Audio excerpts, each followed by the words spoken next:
gentlemen, may I have your attention, please? It's time for the final countdown.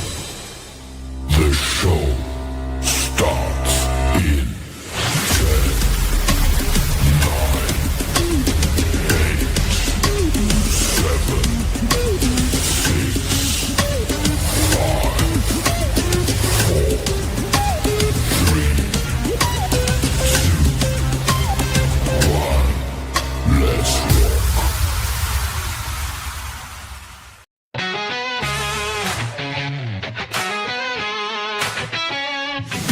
Heartbeat rhythm in the air.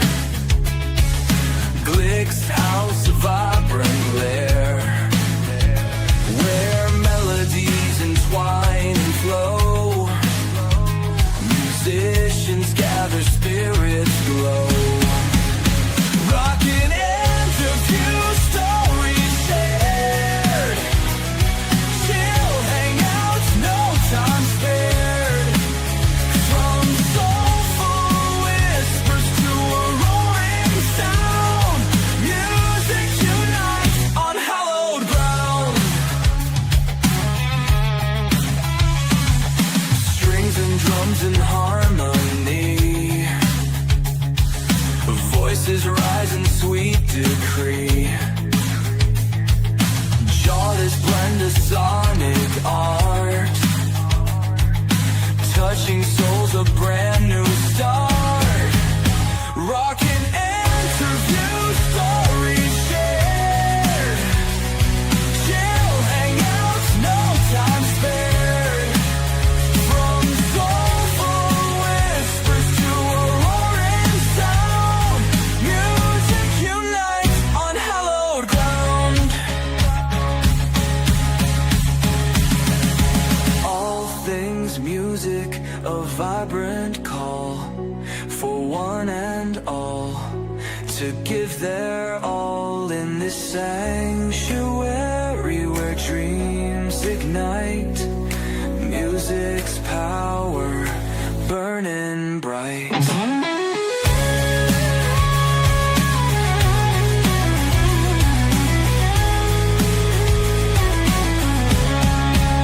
Rockin' interview, stories shared. Chill hangouts, no time spared.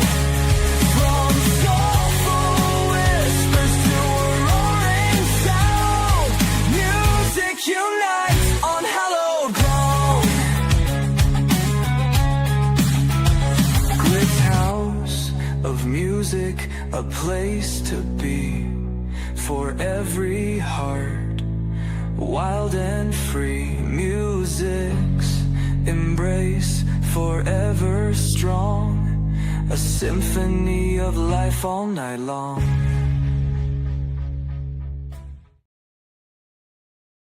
Up.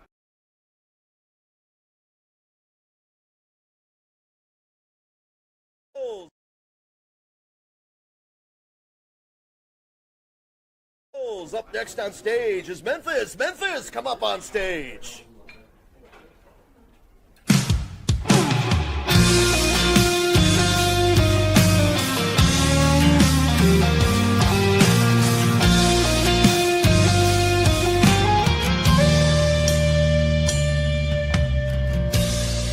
When they call your name, will you walk right up with a smile on your face?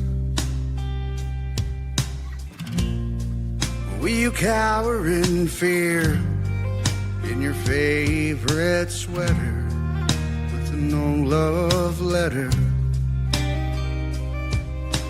Well, I wish you would. Well, I wish you would. Come pick me up, take me out, fuck me up, steal my records, screw all my friends.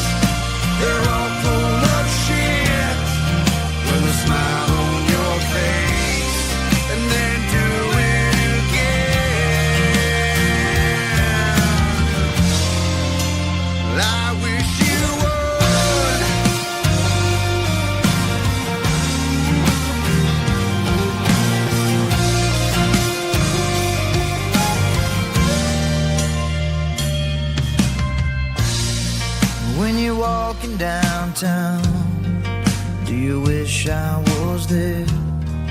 Do you wish it was me?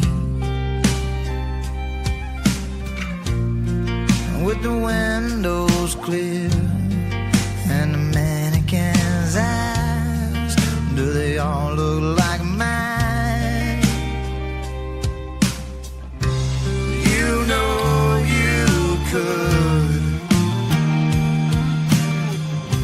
Well, I wish you would come pick me up, take me out, fuck me up, steal my records, screw all my friends behind my back, with a smile on your face, and then do it again. I wish you would.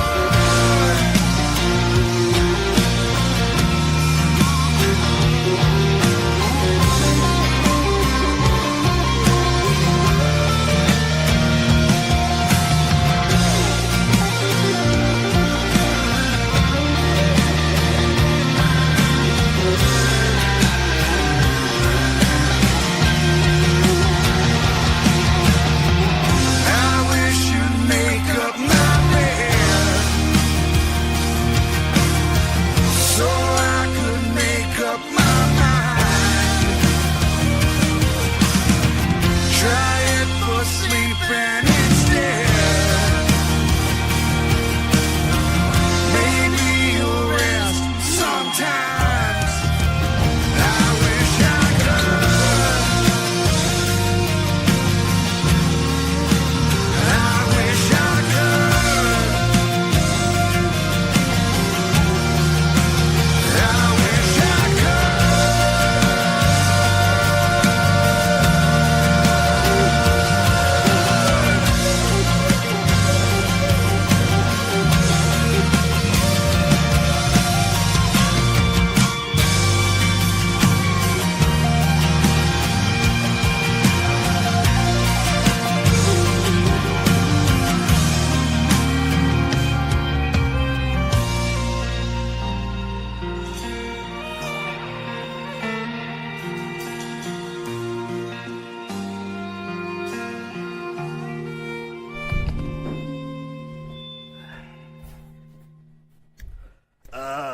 Give it up for Memphis, folks.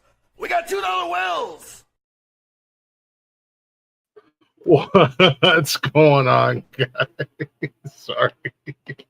What's going on, everybody? Happy Tuesday. Welcome to Glick's House of Music. You know me. I put the Glick in Glick's House of Music. Hopefully, you guys are having a good week so far. I need one of these. Anywho, if you're not already, go ahead and check us out everywhere. Facebook, Instagram, X, and TikTok. Don't forget, shows live Monday through Sunday right here on YouTube, Facebook, and Twitch. And you can listen anytime, any place. Simply hit the Google box and check out the Nonsensical Network, or go to bio.link/Nonsensical Network. It's scrolling down there at the bottom of your screen. And as my man Wally said, hit that subscribe, punch the like in the face, and don't forget to flick my bell. Flick Glick's bell. Anywho, enough about me, enough about us. Song at the beginning of the show by an awesome band that I've recently found. Thanks to the Instagram algorithms, Memphis Kee with Come Pick Me Up. And we've got the gentleman hanging out backstage. So let's get them up here, because they've already had to deal with my bullshit, my technical difficulties, my late starts. Anywho, we've got the one and only Memphis Kee. What's going on with you, brother? What it do? Thanks for having us.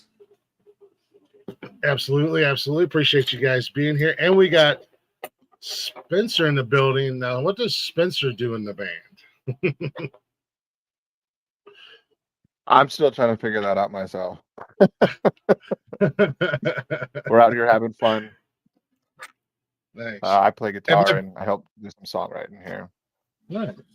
And Memphis, obviously, you're the lead singer and whatnot. You guys can see that by the video there at the beginning. That's a cool video. The DJ guy makes me think that in real life he's an absolute lunatic, though. That's not him acting. Don't even know that guy. I don't know his name. He was a just friend there. of, You're like, friend of the director. nice. And he could not get that delivery right. He kept doing it with like a disappointed tone, which was baffling. Yeah. Don't know where that came from. We kept just saying, cut. Hey, don't sound so disappointed. Just like you don't give a shit and move on. So it took about 20 takes. Man alive. So right, real quick, right off the rip. What's it like for you guys, since we're talking about the music video, to shoot a music video? I've heard a bunch of different stories, and it's a pain in the ass because you got to deal with this, you got to deal with that. Other people are like, it's one of my favorite things to do because we just get to have fun. So, curious what your guys' thoughts are on that. We've done some casual, like live footage type stuff, but that was the first one we did that was theatrical with a full production, and it was fun. We had someone directing it. Our buddy CJ Bills, he's in Colorado now, but he was down in Austin when we did that. So he took a lot of the trouble off our plate. We had a hell of a time. That's one of mine and Spencer's hangouts, that karaoke bar called the Canary Roost. It's in North Austin, and it's just like total dive bar. They serve beer in those like old glass like chalices, and it's just a cool place and a lot of regulars. So we shot the theatrical part there, and then we had Mike from at the time, Mike and the Moon Pies, but Silverado now. He's a buddy, and he came out and he sang on the studio version, so he agreed to come out for the video, and that was we had a lot of fun on that one. I like it. It looked like just kind of a fun video just to do and have fun with. So definitely a cool song. It was. You can't see, but I think Memphis is still cutting out and breaking up. What you said? Yeah. You said we can't see, but I had an incredible amount of back sweat going on during that live part. If you look closely, you can see it through my denim shirt towards the end of the song. Now we're all going to go back and watch the video. Your streams are going to go. You're going to get a big old boost in your streams because everybody's going to go back and look for the back sweat now. Is it my connection? Do I need to go somewhere else? I think it might be your connection. Well, it would be the person. We'll see if it goes out again. Y'all. Yeah, you're definitely glitching up pretty bad. There we go. Yeah, you're glitching and freezing up pretty bad. All right. Yeah, no, definitely gonna now because of the back sweat mention. Everybody's gonna go back and watch it 3 or 4 more times, and that algorithm's gonna boost you guys up, and that song get more play. It's a fun song. It's a cool song, especially for anybody who's ever gone through a breakup or anything like that. But it's not so much of a woe is me, feel sorry for me. It's just like, fuck it, just do whatever you're gonna do. Some more. yeah. That's actually one of the only covers on the album. It's a Ryan Adams cover. The rest of them are equally as I don't know, depressing in that sense. That's not true. There's a couple of sad ones on that, but that one is the only cover on there, and we love that song. I think we've been playing that song ever since me and Jason started playing together. We started back in 2020, and right when the peak of everything was like shutting down. I've had so many bands that have been on here or artists, and they're like, yeah, so we started in 2019 or we started in 2020, and it's just like, a hell of a time to start a band. It is. I don't know why or how or it worked, but people still listened, and we just tried to get out there and play. I mean, there wasn't anything better to do. There, Yeah. just play Now, songs you like, and then eventually we were like, why don't we just start writing songs? And yeah. that was the one on the album that wasn't written. So we love that one a lot. I think we play that one on every show. That's a good song. I don't know that I've ever heard it before. So it was new to me. I mean, I could be wrong. I listen to a lot of music, Yeah. especially when I'm in the gym. So I don't really know how to describe the original. It's like almost there we go. singer-songwriting a little bit, but it's way more Americana, way more sad bastard than how we did it. Hey, he's back. Yeah, I was gonna say you guys definitely did not make it, like I said, it's not one of those. Everybody's gone through a breakup, and everybody's got their thing that they, that them sad songs that they go sit in the corner and boo-hoo and whatever. But like, it's such a cool breakup song because it's like I could be out at a bar and listen to this and just still continue to have a good time and not feel bad at all. Yeah, I think that's why everybody loves it. It's relatable, 100%. Now, you guys are All right. just real briefly, you guys are out in Texas, right? Yes, sir. Out in Austin, I believe. Shout out to Texas, man. You guys have been giving me a lot of love on this show. First it was Nashville. Nice. Yeah, Got the Lone Star back there. Yeah, I was gonna say I think he froze again, but yeah, the Lone Star State. Yeah. Well, I was hoping he'd freeze like that the rest of the show. Just I don't know. I don't know what it is. I don't think it's reception now. Yeah. Now first it was Nashville that I got a lot of love from, and now it's been Texas, and I ain't mad at it, man. I'm digging it. That's awesome. Those are two good markets. Yeah, really good. And Austin's one of those places that I have a buddy that lives out that way. He works with TSA, and he was like, "Glick, you'd be in heaven out here. The music's great, the food's great, the beer's cold, and the women are hot." And I'm like, "Fucking count me in." One of my favorite things. You described Texas to a T. I might know him. I live right next to the airport, so. I said, that sounds like my kind of place. Four of my favorite things right there. Here, let's go. Don't forget barbecue too. We got that as well. I got a buddy that lives out there, and he's a barbecue he's a soon-to-be barbecue master. I can't remember where he's at. I think he's closer to Houston. And every Saturday and Sunday, he's the only man that can send me meat pictures that I don't get pissed off about. But you don't have to like the meat picture, but you got to respect it. Yeah, exactly. But you guys have a really cool sound, and I want to ask you something. You guys have like an old school kind of a country blues mixed with some rock, but that old school vibe to your music, and it's really cool. Mixed in with storytelling, which you don't get to see a lot of in today's big artists, which I love that stuff. I grew up in the 80s and 90s and listening to country music and big fan of the blues and stuff like that. So I love that. But you guys have on your social media and stuff like that.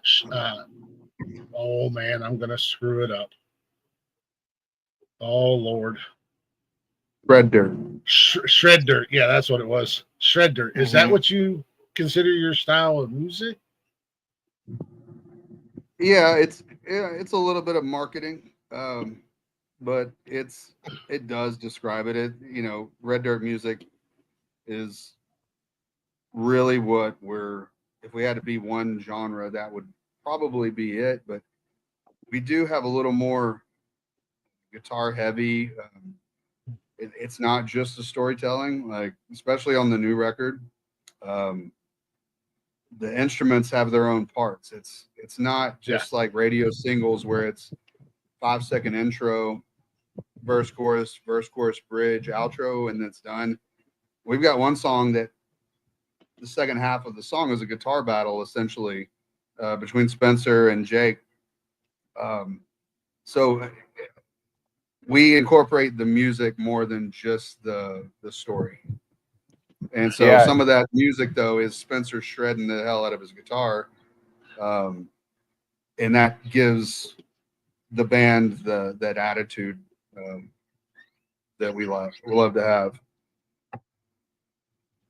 Yeah, that first Gotta album love. is very, very, very guitar heavy and shred dirt, and that's where that red dirt market came from for us. And in our new album coming up, I'm not sure how much I'm allowed to say about it, but it's a different direction. But one thing I think that a lot of people in the band have noticed, at least, or our little following that we have, is that it's almost a completely different sound, but it's just a conglomerate of the really talented people in the band too. So, the first album was very Memphis Jason oriented, where he just brought a lot of songs to Joey, our bass player, me, and Paul Pignon. It was just a 4-piece at the time. And it was just like, what can we do with this? And then I was like, well, I can play the guitar. And it turned out to be very shreddy, but it was enjoyable. And we were like, yeah, let's fuck it, let's go with it. And then this next album that we're coming in with is a lot more. It's like a Megazord. We're all a bunch of Mayans inside the machine working for it. Nice. if you can respect that Power Rangers reference. Yeah. Well, Power Rangers. Show your age a little bit, Spencer. yeah, that's fair. No, I'm okay. I'm happy.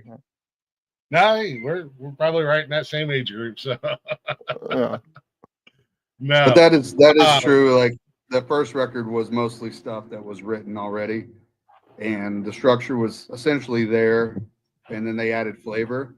And this record was the first one where we've been a band from the beginning of every song on it. So instead of just coming in at the end, they're more interesting rather than just taking the basic structure, because I'm not a great guitar player. That's not my thing. I'm a decent bassist, but Joey's better than me. But instead of just taking my basic form and trying to just dress it up, we all were there when the songs were written. We wrote them together. And so you'll hear more nuance parts and songs, transitions, layering. It's just, they're better from top to bottom when we've all had a say from the beginning. yeah. No, that's cool. I'm definitely. You guys, and again, don't divulge too much information that you don't want to. Do you guys have an idea of when the new album is going to be out or be available or anything yet, or is it still up in the air? It's a hot topic. That's so it really, it's going to depend on how we're going to have our first song going to radio, single number 2, and it's a duet with Jamie Lynn Wilson that turned out really good, and it's called Bewitched, and that one we're going to take to radio with full promotion and everything for the first time ever. So if that one deserves more time, then what we're probably going to do is tour on the singles rather than wait for the record to come out to tour. Mm-hmm. So I'm thinking the first song should be out hopefully in about a month to 6 weeks. And that's a song called I'll Come Running that Spencer wrote. And that's going to be song 1, and that's going to get about a month. And then single 2, Bewitched, is going to come out. And then we don't really know for sure how long that one's going to run.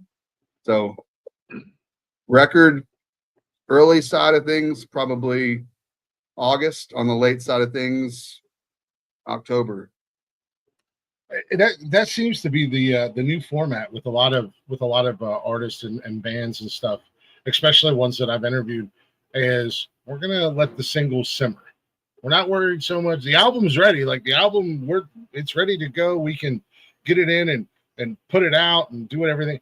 But we want to let the singles kind of simmer a little bit and build traction and get those views and get those followers and stuff like that before the full albums drop. You know, back in the day, it was like, I remember growing up and counting down the days, you know, you'd hear Guns N' Roses had a new album coming out, or, you know, Garth Brooks or something like that. You literally had it marked on your calendar because you might only get one or two songs that went onto the radio, but you're like, I want more now. So there's a little bit more pressure behind it, where today with the internet and social media, you guys can tease and drop and do whatever you want and get all the buildup you want to get way before an album drops, which is cool too, especially for fans. And I'm a newer fan. You know, I stumbled across you guys just a little while back and liked your sound, and I was like, oh, let me check these guys out some more. let me jump on the YouTube and stuff like that and see what you guys had going on. And I mean, that seems to be the route to go anymore these days, is get that social media following. And it seems like not only that, but it seems like you guys stay pretty busy with doing live shows and stuff like that too. We're in a lull right now, but it's intentional. We know we've made a conscious decision that we're not going to be like road dogs year round. That's not what anybody in our band wants to do, is be gone all the time.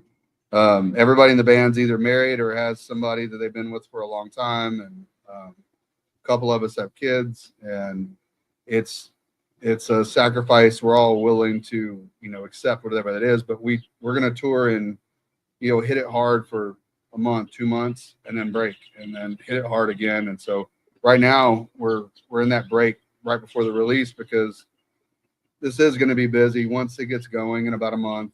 We're going to stay busy through the end of the year and probably into summer of next year, just with the promo cycle of this. So we're just trying to be smart about it. And a lot of bands that shouldn't break up because they push. And that is the formula for some bands. If they do take breaks, they break up. You know, they need it. But I think ours is, hey, let's keep it on good terms. Let's be smart about it. And then really just give it our all when we're doing it and not get burned out. When you guys take breaks, do you guys completely take a break away from the music, or do you guys still kind of get together and brainstorm and work on stuff or anything like that? Or is it just complete, like, hit the reset button, unplug, I'll get with you guys in a month and we'll come back together? No, not at all. It's completely. We separate, and then we spent a lot of time in the van mixing our grown ass smells, and we're like, let's give it a little while. But not, I mean, to a certain extent, yeah. But me and Jason corroborate a lot on material. We'll send each other stuff back and forth when the mood is right, you know. But most of the time we take a good break. I don't know. I think that's a good way to put it. Jason probably can reaffirm that. Yeah. Like, I think it's just worked for us. We did the 3 shows a weekend, 3 times a month thing for, you know, a couple of years, and it wore on us, and we were still running our own sound. Spencer was, you know, doing the grunt work of running the actual sound, but we're all having to load in the PA and lights, and then staying after the show when we want to hang out with our whoever came to the show, and instead we're rolling cables for another 45 minutes and doing that, you know, 2-3 times a week, not even counting the solo or the duo stuff that Spencer and I do, like, during the week. And it was wearing on us. And you can feel it. And let's give 100% when we're doing it, but we don't have to do it all the time. And part of that's just growing as a band and starting to have a little more success, that you don't take those exact shows all the time anymore. You're not going to play the same spots every 2 months. And not running sound anymore. That's one of our things. Essentially, we're not going to do that much anymore unless it's a good reason to do so. It just takes away when we're tired, especially in Texas. I mean, it's supposed to be 107 tomorrow, and like it's May. When you're setting up a full PA with subs and rolling cables, and we've got like 8 guitars on stage, like you got to get there 4 hours before the show, and then it takes away from the show, because you'll literally, when you have a long week and you're on that Saturday night show and it's 11:30, you will literally be thinking about, damn it, like we're on the last song, but got another hour of rolling cables and in the trailer, and that definitely is the worst part of being in a band, is rolling cables and putting equipment up. So we've at least gotten to the point where most of the shows that we're playing is house sound, and we don't have to worry about that anymore most of the time. Yeah, sorry, I'm hitting myself with them skeeters are out. We're in the central Texas, it was 10 hours any direction just to get out of the state. Yeah, right. Yeah. No, I get that, and I understand that. You burn out quick, you burn out fast, and I totally understand. Being exhausted, and you're doing all that dang on work when you guys need somebody else to do all that for you. You guys are the rock stars, damn it! Don't they know that? Yeah, we got one crew. we got a lot of comments on that. Yeah, Cooge is our tour manager who joined us recently. He hasn't gone on tour with us yet, but on our one-offs around like our festivals or whatever we're doing, he's done a great job. So I think he's going to be a great asset for us on the road. Nice. At worst, an extra driver.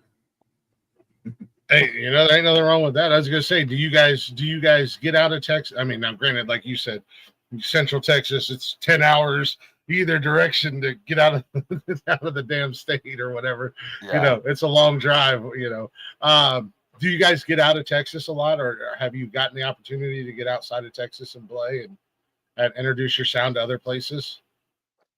Well, when we first started, it was definitely just to go back a tiny bit. We hit it really hard, like just in Central Texas, and for the first year, and then the second year, it was like we didn't even realize we were doing it, but we're like we're getting out into all the other parts of Texas, and then it wasn't until last year when we were like, you know what, it's about time to probably extend the market, and so last year was the first time we actually started extending beyond the borders of the Lone Star State. But yeah, we're getting out there now. And actually, two years ago, I think we headed out twice. We went to Chicago, right outside Chicago, to play Summer Solstice Fest for the first time. Oh, that's right. That was 2 years ago. Yeah, and then we also went up to Steamboat Music Fest and did the Rebecca Creek Whiskey showcase. We did that 2 years in a row. So we did that 23 and 24. And then we did Summer Solstice Fest in Chicago, 23 and 24. But he is right. Our first tours, our national tours, were last year. We had like an 11-state tour, went up to Wisconsin and looped back through like Nebraska and Kansas, Iowa, and all that. That was last year. And then we a little also bit had further into Ohio. Yeah, we're getting close. I think I'm in Ohio. Yeah, I'm in Ohio. Oh, I'm you're in Ohio? Ohio? That's right. You guys would be you guys would be a hit, especially in my area. We've got some bands that are similar to you guys. What's your area? I'm in Central Ohio, down by Columbus.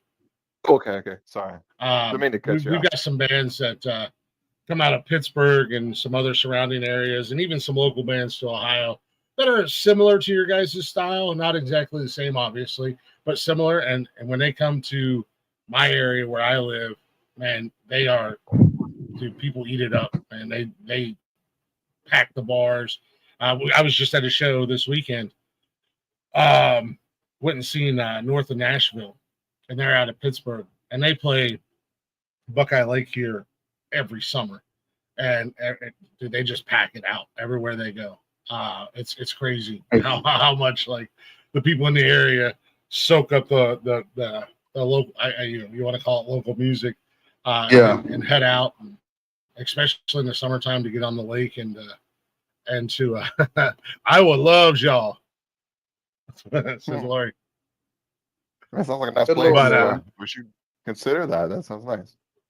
Oh, my mom. Yeah, Don't. and unfortunately for Ohio, I live in the center of the state, and it's 2 hours for me in any direction to reach, like, Cleveland, Cincinnati, or I don't have to do that 8-hour, 10-hour drive just to hit the border. So, Yeah. For real. so even if you guys sneak into Ohio, you're no more than like 2.5 hours away from me. Yeah. So. Well, I know that on the upcoming tour, whenever it is in fall, we're going to start booking dates for that soon. Now that we know a tentative timeline, I know we're going to be in Chicago, and that'll be on like probably a Friday or Saturday night. But I mean, we're always looking to grow a little bit. We don't want to overextend and do an entire tour of places that we've never been, but Yeah. growing it a little bit, works. So we'll have to look into Ohio as well. Well, I know at least one fan in Ohio that would be appreciative of that. So, Well, there you go. That's Nice. one more than last month. Yeah, there you go. I could bring some people. I'll introduce some people. Don't worry. No, that's cool. Is that something that you guys would like to? I know you like to take your breaks and stuff like that, but I mean, I'm assuming obviously, like any musician, this is something that you guys would, if you're not already doing it, like to do full time and be able to make a living off of it and travel. I don't know if you want to go to different countries or not, but Yeah, absolutely. I think that's our goal. Our end game is to be able to do this full time, and I would love to go to Europe, UK.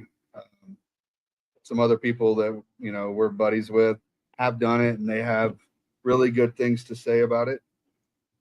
We got to get our drummer's immigration status figured out before we try to cross the pond. He got kicked out of England or something. We got to figure that out. it sounds like we need to have your drummer on here because that sounds like there's a story behind that. Yeah. I don't remember what it is, but He loves that they've story. been on tour with a band and something happened. I don't know what.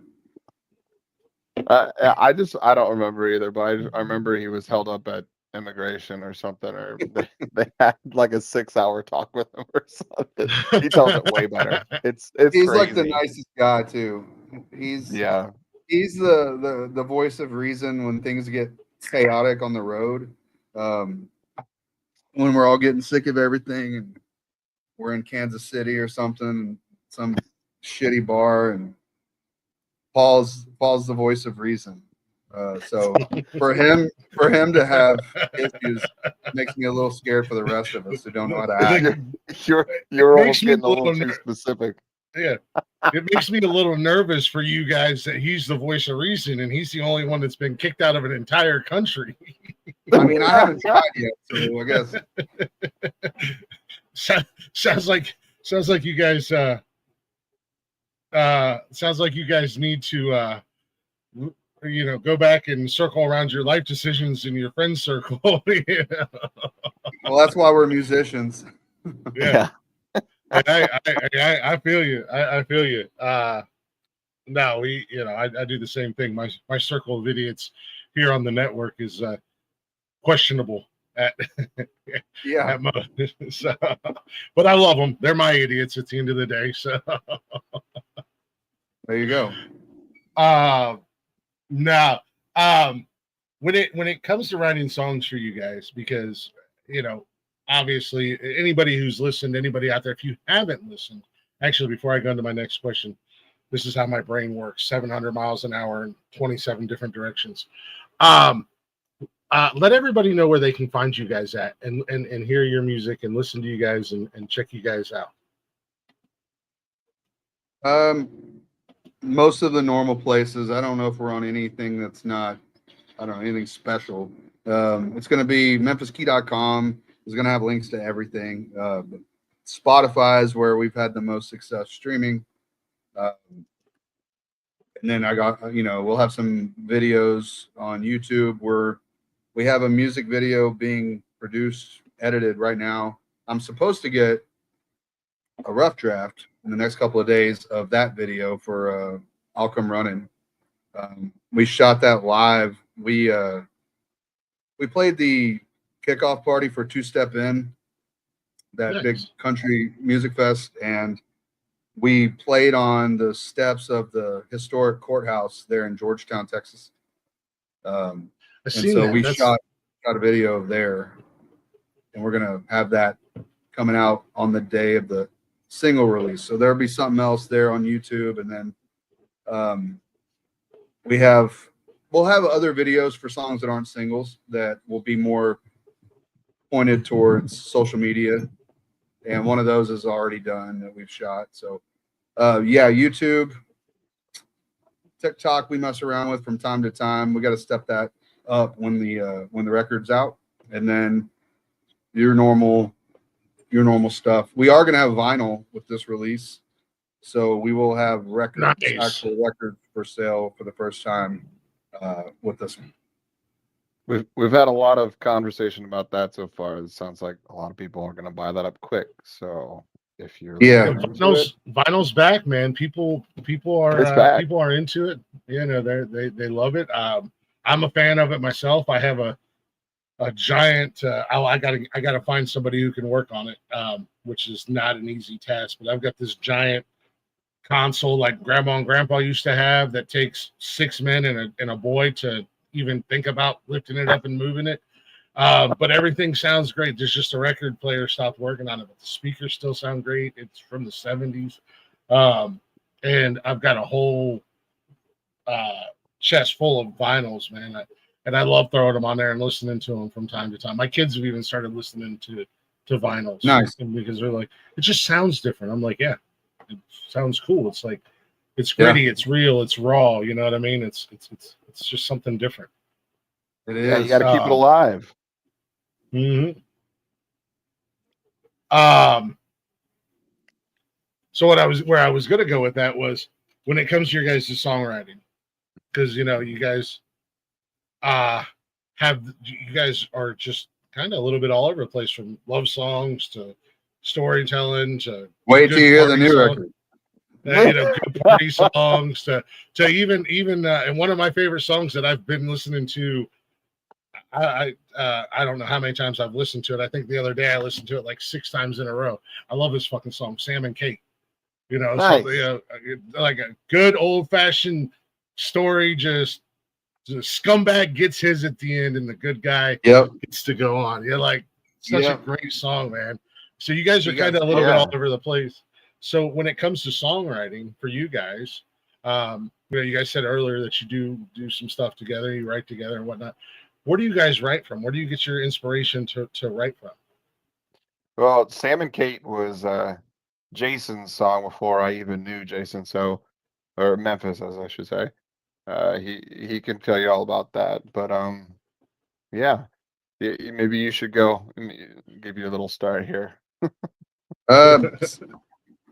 Back then, when that was on the EP, the Six and San Jacinto EP, which is the first record, I guess, release. And I was still in the mode of sitting down and with a goal to write a song today. I don't really do that anymore. I felt like I didn't have as much success doing that if I just wait until I have a reason to write something or something's going on and I'm like, you know what, this is interesting. Let me go, sit on the back porch and think about it. And that's work, coming up with different angles to look at something. But I usually wait until it comes in. The weird thing is I won't write a song for 3 or 4 months. But then I'll write 2 or 3 of them in a month. And I'm also not one of those guys that like some people I'm friends with, they write songs in their sleep. They write songs constantly. Then they filter through the hundreds of songs they've written to find the good ones. You mentioned ADHD. I'm ADHD as well. So is Spencer. We're all idiots. And Yeah. so Welcome to the club, my friends. I will not finish the song if I don't already think it's gonna be a keeper. It's gone. I don't care about it. If I'm like, Yeah. I'm not feeling it. Because if you don't love it when you're writing it, you're definitely not gonna love it after you've played it 500 times. And so that's how I do it. I'll start writing something and then I'll trash it, if I'm not feeling it. And sometimes I'll work on a song and then come back to it though months later, or I'll send a voice memo to Spencer, or do a quick scratch video and send it to him. And we'll do it like that. And then he'll write some, and then he'll share his like Google Drive folder with some like sketches, or sometimes complete songs. And then we'll go from there as well. Yeah, Nice. it's a very similar process. One thing that we don't do is you'll see a lot of people or a lot of other bands just try to like force it a lot. Like we got to get all these songs out there. They'll just release anything and everything, and there's some gold nuggets in there, but some others are like, we can probably revamp on that. But we have a little process where it's almost like a hierarchy for me at least, and I think Jason kind of thinks the same way. Where I've probably I'll write maybe 1 to 10 songs a month, but nothing ever sees the light unless if I'm like, you know what, I found myself accidentally playing this song that I wrote yesterday or a month ago. Like I played it 100 times. I'm like, maybe there's something to it, and then at that point, it's like, let's give it to the guys and see what they think about it, or let's come back to this when we're ready. It's always from like a inspirational point instead of let's manufacture something. And I think that's what kind of makes our sound a little special, because it's not formulated, um it's not tailored to anybody. It's just real, and it's what we feel, and it's a mix of what we all do together, and that's what makes it enjoyable on stage, playing it every single time, if that makes sense. Yeah. No, and whether it's inspired by I see you down there too, starting your shit in the summer. Ma'am. Yeah, sometimes, things are inspired by real life something that happens to you in real life, but you don't know how many people are going to be able to relate to what you're singing or what you write down. I mean, a lot of people might have something similar in their lives, that they can attach to that song, no matter what it is at the end of the day. And so, Yeah, that's how we approach it pretty much. Yeah. Yeah. I've talked to guys who have literally been just hanging out in a Mexican restaurant, and a song pops into their head because they're hanging out with their friends and they have to grab a napkin and write it down. Yeah. Like I'm like that. I'm old school. I got this notebook that I have one person in charge of burning this when I die. Not because there's anything bad in it. I just, if you read it, you're going to think I was a raving lunatic, because I just scribble things that only make sense to me at the end of the day, but they're my ideas. And then I have my guy here, Blaze, that I'm like, hey, I have an idea.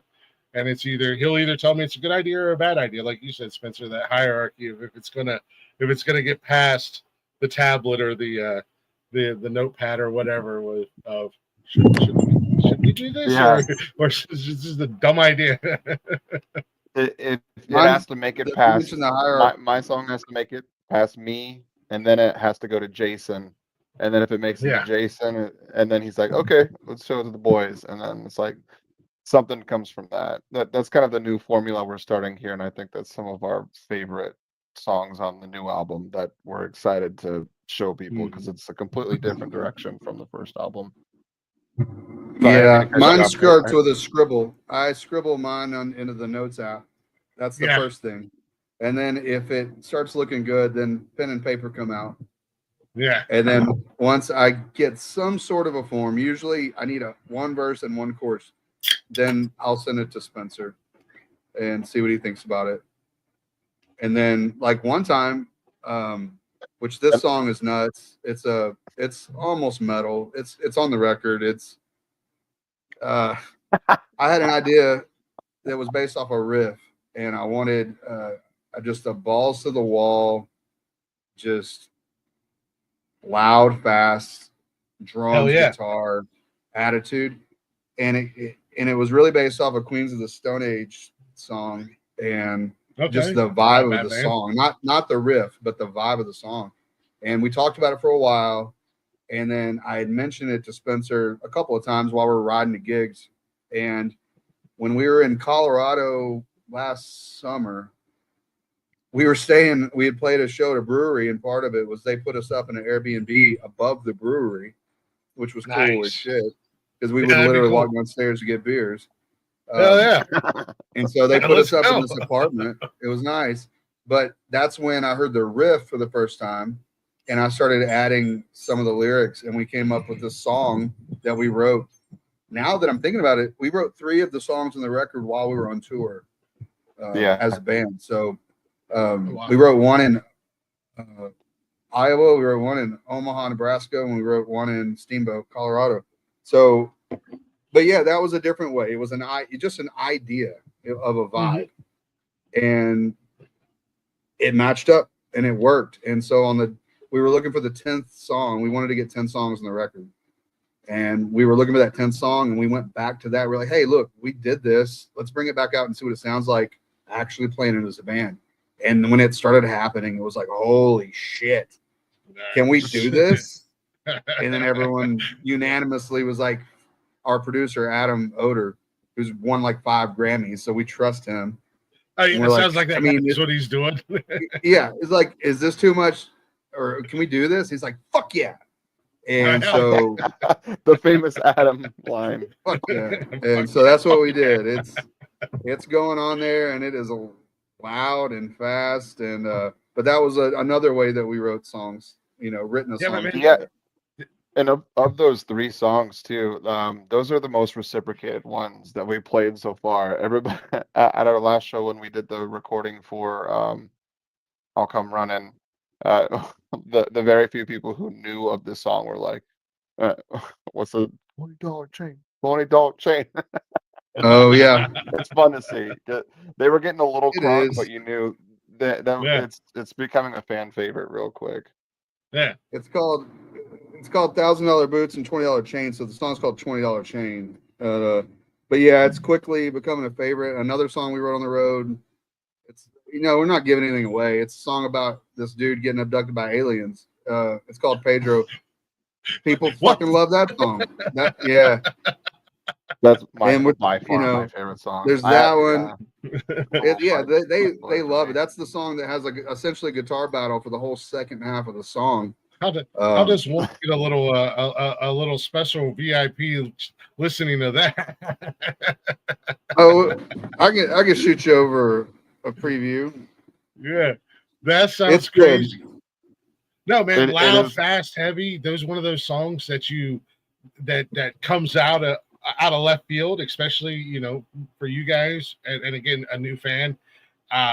You don't expect it, but it's one of those songs that you crank the stereo up, drop the windows down, and find a back country road and just hammer down and just go and listen to the music, man. Yeah, for sure. I feel like a lot of our songs are like that though too. I think that's our genre. It's windows down in a old ass truck on a back road. Yeah, like I said, even like Come Pick Me Up, man. You're going through it, but you're not gonna let it get you fucked up. So you're just like, fuck it. I'm heading to the bar. I'm going out tonight, bitch. Come pick me up. Fuck my friends. Yeah, I don't care. It's one arm out the window, cigarette in the other hand, driving 15 at least over the speed. Beer between your legs. Every single song. Yeah, beer between your legs. A fucking mullet.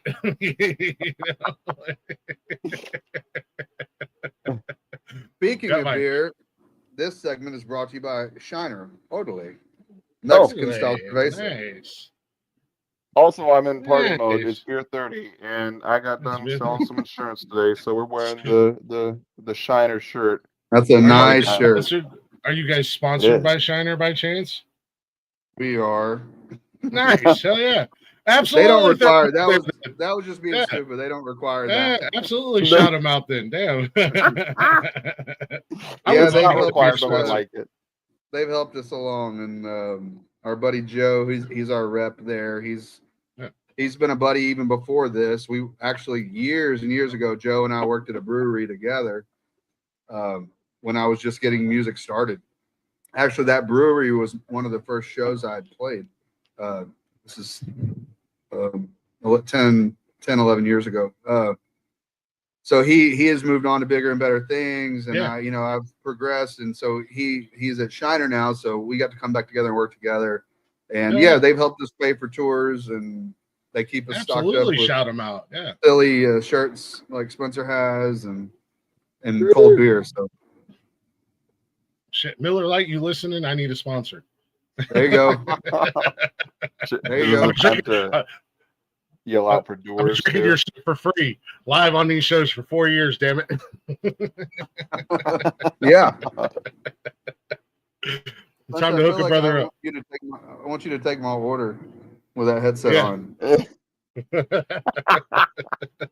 I need a Mexican like it? pizza, You like sir. Yeah. Need him to mumble into it. Yeah. Would you like some sauce with that?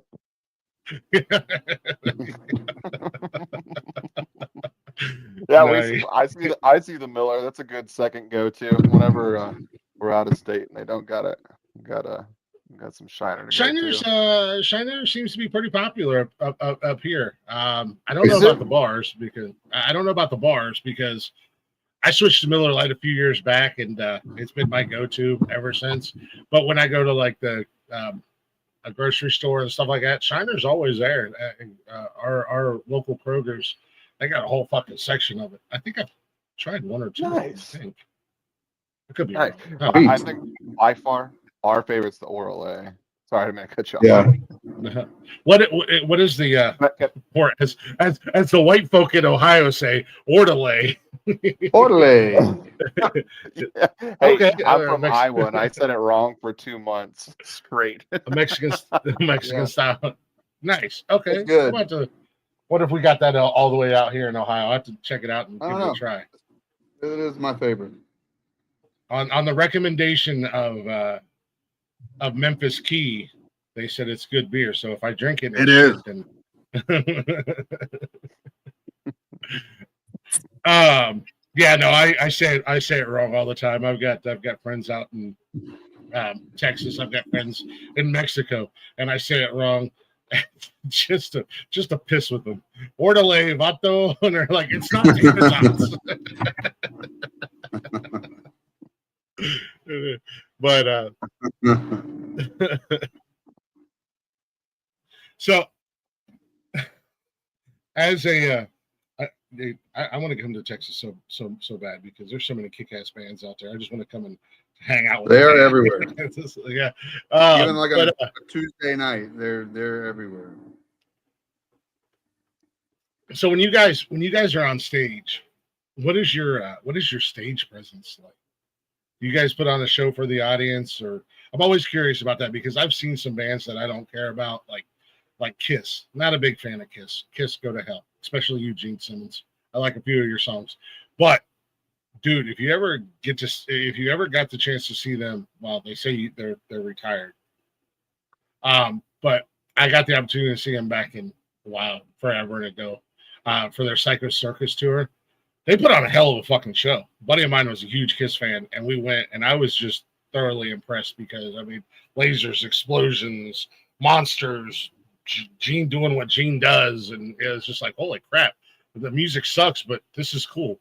So, what is your guys' stage presence like, or do you guys interact with the audience and the crowd and stuff like that? Do you get the crowd involved? Try to. Yeah. Jason gets a better perspective than Yeah, it's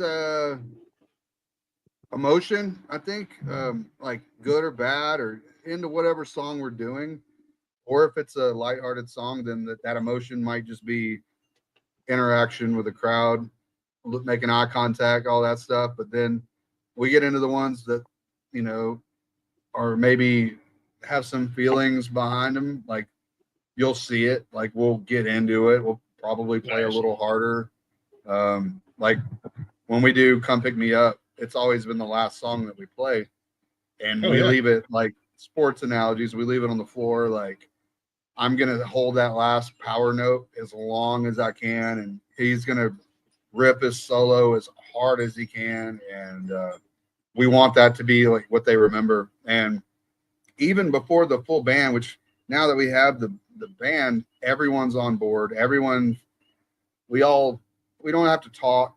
We can see what's going on with each other, Yeah. and we know the plan, without discussing it. And so, but even before then, when we were still a 3 or 4 piece, we opened up for a famous band, and we get to the merch table after our opening set, and we notice what we're watching.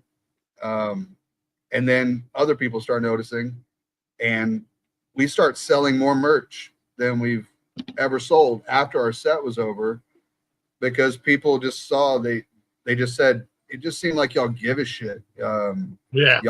Y'all gave it your all. And then I had, was going to spend $100 on Blank's stuff, but he's calling it in again. And I'd rather support people who are trying and who give a shit about being here tonight. And so that is one thing that we do. You never know who's watching and who might end up being a fan for the next 10 years or whatever. That show right there, I think we ended up getting some big private gig for New Year's Eve. So you just never know who you're playing for. So I don't know. I heard this, somebody else said it first, and it wasn't me, but every show is Madison Square Garden. Yeah. And I'm not saying we've done that successfully, because we've played some stinkers where it was me. And usually it's a duo show where there's like, there's a handful of people there.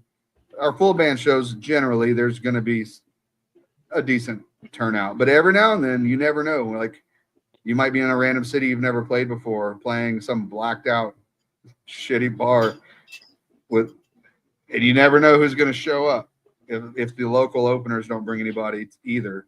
And so those happen, but they're rare. But even those, we're going to give it our all every single time. So that's generally what we're doing. Nah, that's awesome. That's cool to hear. There was a local band here. Unfortunately, they have since broken up. They were amazing. I got to see them the first time. I went to Texas boys, Blacktop Mojo. They came to Columbus. They're friends of ours here on the network. Yeah. And I was like, I gotta go see the guys. I mean, they're right down the road. And they had one of the opening acts, and these kids were fucking amazing. And I got to talk to these guys after the show and got to know them a little bit better. And we traded information. And the lead singer hit me up a couple weeks later, and he was like, "Hey, man, we're playing in this town called Centerburg. You ever heard of it?" I'm like, "Yeah, I was born there. This is this little podunk ass town in the middle of nowhere." And I was like, "Yeah." He's like, "All right, are you free tonight?" I said, "Yeah, man." He said, "Well, come on out." So I went out, and they were in this like bar / pizzeria. There was like 20 people there, but they put on a show like there was 100,000 people in there. He was the lead singer was running through the bar. He was dancing on the tables. He was singing. Like, he was having a fucking ball, man. And the people that were there were like, we don't know who these kids are, but they're amazing and they're fun. They did some of their original stuff, but they did a lot of covers. But they're like, everybody was having fun because they brought that energy. And I've seen bands where they go to a podunk, like a little dive bar. I love me a good dive bar, don't get me wrong. And it's just like, I just seen you 2 weeks ago at a bigger bar, and the show was amazing, and now I see you here and it's ass. Like, come on, dude. Where's that energy you had before? So that's cool that you said that you keep that kind of energy. And You know, you no matter how many people are there. Are you guys the type of people who like to interact, like after your show or before your show, like to interact with the audience, the people who are there, and if you can get out there and kind of hang out and have a beer or whatever with people? Absolutely. We love being out of town, but I think because we don't do it all the time, that we still appreciate it. We like one of the best times we had on tour, which the show was okay. It wasn't empty, it wasn't packed, and the people there really enjoyed it. But we played in Appleton, Wisconsin. We had so much fun after the show, walking around Appleton, going into bars. I mean, some of the bars we quickly left because we were in the wrong element. We went to this one bar. We went to this one bar, and we walk in, and immediately the people in front of us and the people in line behind us, not really in our age group or dressed anything like us, but this is where a lot of people were. So we go in, we get beers. The bartender kind of looks at us like, "The fuck y'all doing here?" But Y'all we don't get a belong table. here. We don't like your kind. It kind of like the people sitting at the bar were even looking at us like, "What are they doing here?" And so after like 30 minutes, we're sitting at this table and we're kind of laughing at ourselves like we don't belong here. A couple of police officers walked in that were just doing bar checks. And I was like, "Hey, I feel like we're out of place." And then the cop was like, "Yeah, y'all need to go that way." I guess where the old people bars were. Jason used to be So part of law we enforcement too, so they like picked him out immediately. They're like, "Oh, were you guy?" Jason? Yeah. So the police officers come in, and he's like, "There's people I can talk to." Their cop radar went off. There he is. Immediately. I think what it is it's a lack of fear, because I know how it works, and I guess I'm not as scared of interactions with them because I guess I've been there, and I've noticed not everybody in the band. There's a couple of people in the band that are, not talking shit. They are literally scared to deal with cops in any way. Like we got pulled over one time. Clearly not the drummer who's been kicked out of an entire country. He's clearly very comfortable around law enforcement. He deals with the Queen of England only. But like I guess I've been around it and it doesn't bother me, so I guess they get that because it's not the only time that's happened. But yeah, they steered us in the right direction. They like, y'all go that way. And we ended up going to this bar that was a year-round Christmas theme. Oh, it was awesome. Dive bar, but it's just nothing but, I mean, every inch of the place is red, green, bells, pencil, whatever. We had a hell of a time there and then went to another bar. We loved going and hanging out afterward because we ran into people at our show. They're like, "Hey, Memphis Kee." Like, yeah, like, what are y'all doing? Like, we're on tour. We don't have a home right now. We're hanging out with y'all. And so everyone's Jaeger bombs, whatever. So we do enjoy it. Yeah, there's blazing A's. No, that's one of the cool things. Even like for me, if I travel, one of the things I'm doing this year, and artists that I've interviewed on this show, if they get within 3 hours or so from where I'm at, I'm going to make the trip and go see them and whatnot. But I always try to find a hotel that's close to all the bars so that I can walk to them and I can check out the local scene. You know what I mean? I want to see what the local scene is, especially if they have live music. But I feel you guys, man. I've walked into some places where it was like,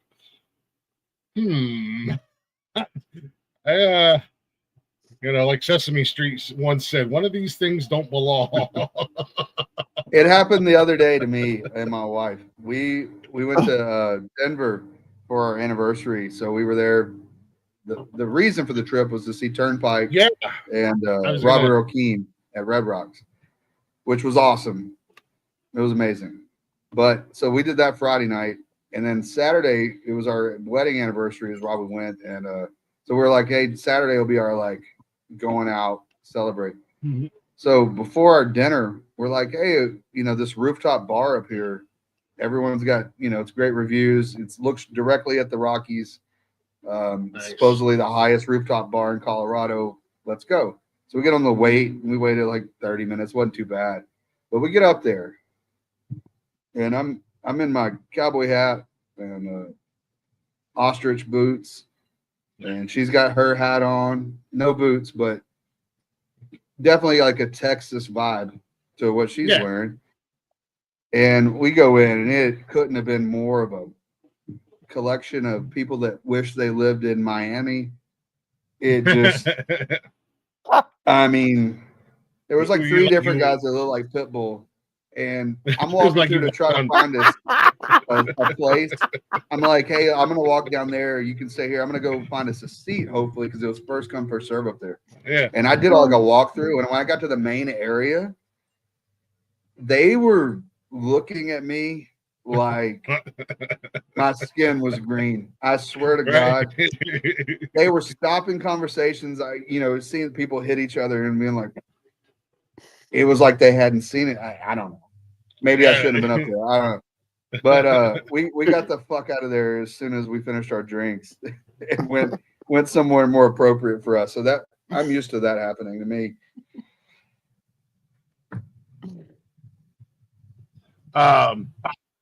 But I did enjoy my old fashioned in the meantime. Yeah, right. It's always funny when you walk into a place like that and you're like, like you said, it looked like everybody was just right out of Miami, like the set of Miami Vice back in the day, like bright pink shirts, white blaze, white blazers, whatever, like. Yeah. What's happening here? That's funny. Hey, Spencer's that's the picture from the courthouse where we were playing on his little avatar or whatever. That's us on the steps of that courthouse there. Yeah, check out their Instagram and stuff like that. They got the pictures up from the courthouse on Instagram and stuff like that.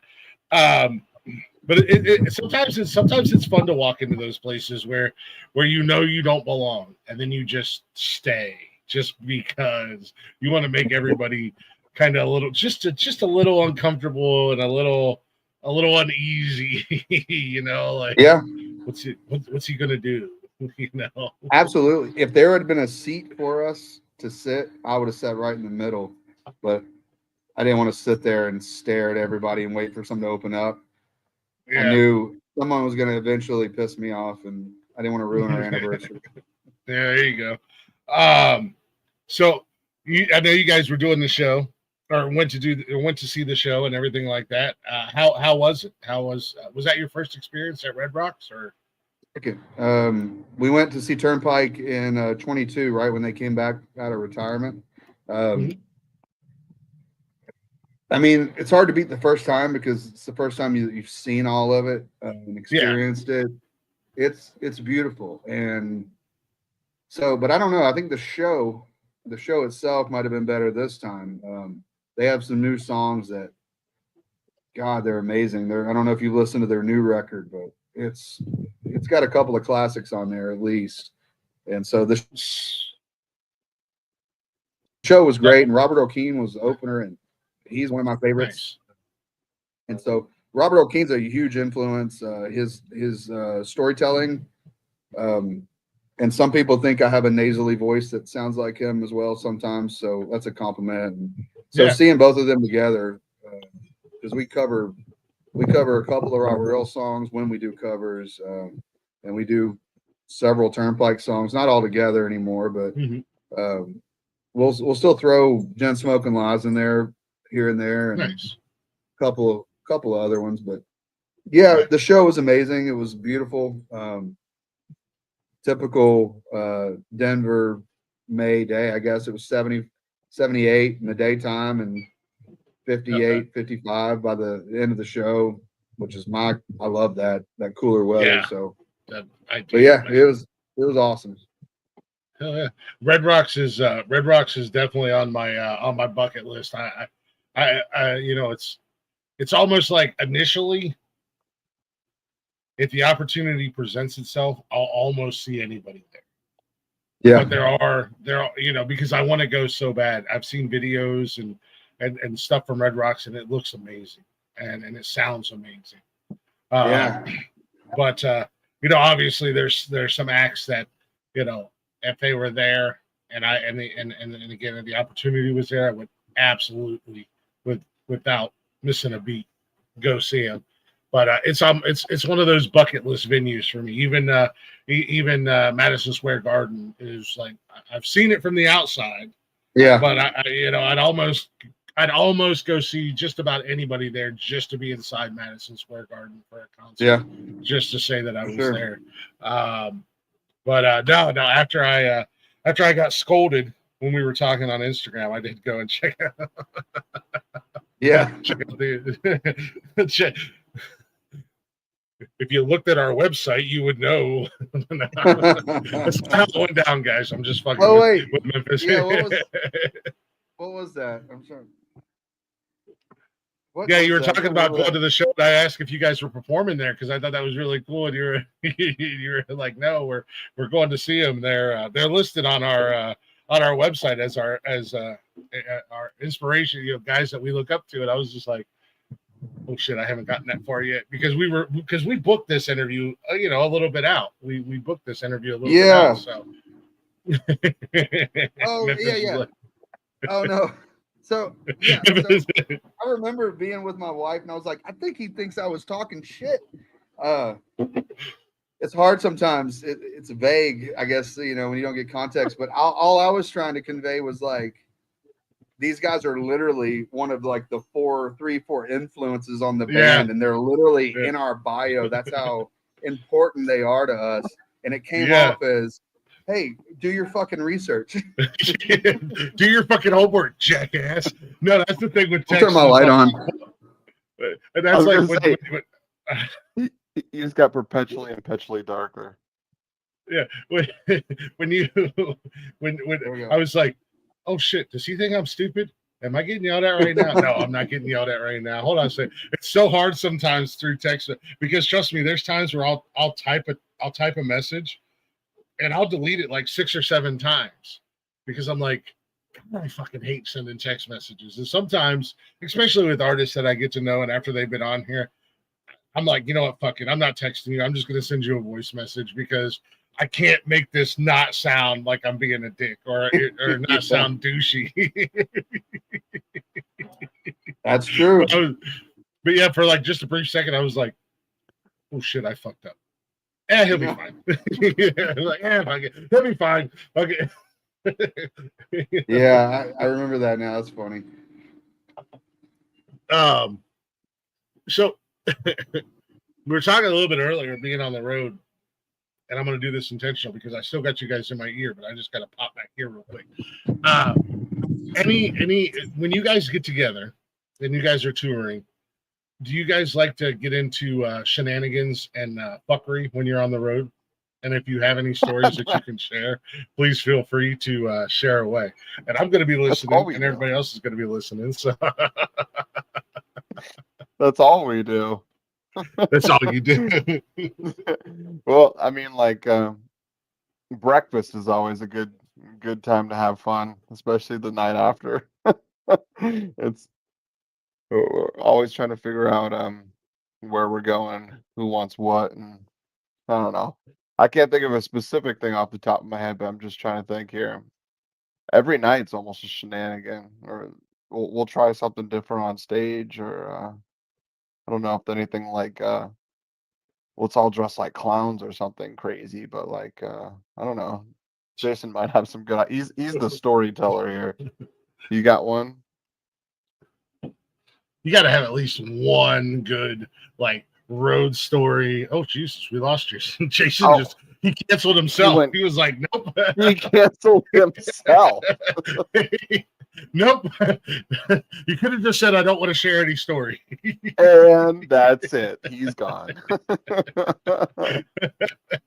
Oh, don't put me on the spot. Let me think. Let me think To here. put you're in charge now. You know what? I had a band send their drummer because nobody else could make it, and I was like, "Who was the genius that decided to put the drummer in charge to do the interview for the night?" Because the drummers are typically 9 times out of 10 the biggest wild card or the biggest loose cannon out of the entire band. You never know what's gonna happen. In our He was case, great. he's the biggest mediator. He Yeah. knows what's going on. He's the organized guy. He knows how to keep everybody in line. I don't know. That's the- Oh man. I mean, there's a couple stories where um inebriation maybe have gone a little too far. The the one in Appleton, Welcome back, Wisconsin is Memphis. probably a pretty good one. We lost you. Where'd you go? We I have missed no you. idea. My screen literally shut off and I can't get it. I don't know. It's a Dell. I'm gonna throw it away. Oh. we're all chucking laptops at the end of this show tonight. Yeah, I'm over it. Shenanigans. You got a shenanigan? If you give me a little context of one, I'm sure we can spar a good story out here. I'm sure the statute of limitations is you guys are safe. All right. Here we go. All right. So what was that? Depends on which state. That's how much Okay. shenanigans and fuckery when you guys are on the road. You got any road stories of obviously don't tell us you did anything illegal because my lawyer's not present and he's not here until Sundays. So I think I don't know. It's not like super juicy, but I know that I get a lot of shit from them because I was pretty persistent when trying to get a whiskey and Coke at a Waffle House one night, and apparently the staff wasn't having it. I don't remember that as much. So I don't know how Texas does it, but I've been not that I'm bragging about this in any way, shape, or form, because nobody ever brags about going to Waffle House. It's just it is what it is. But I've never known them to serve alcoholic beverages. Again, I don't know how Texas does it, but sometimes you get a whiskey Coke, sometimes you get a chair hurled at you across the room. I know the chair situation. I have either been the hurlee or the hurler. Oh, we've been the hurled at. That's for sure. That's the best way to say that. I'm trying to think of other safe things, properly safe things. Safe things. This is not a kid-friendly show. No, I'm not done. I'm not even in a band. I'm not even in a band. I was emceeing one night for a band. What's up, Arliss? How you doing, brother? If you got your ears on. And I threw a drunk chick up on stage to dance with the band. So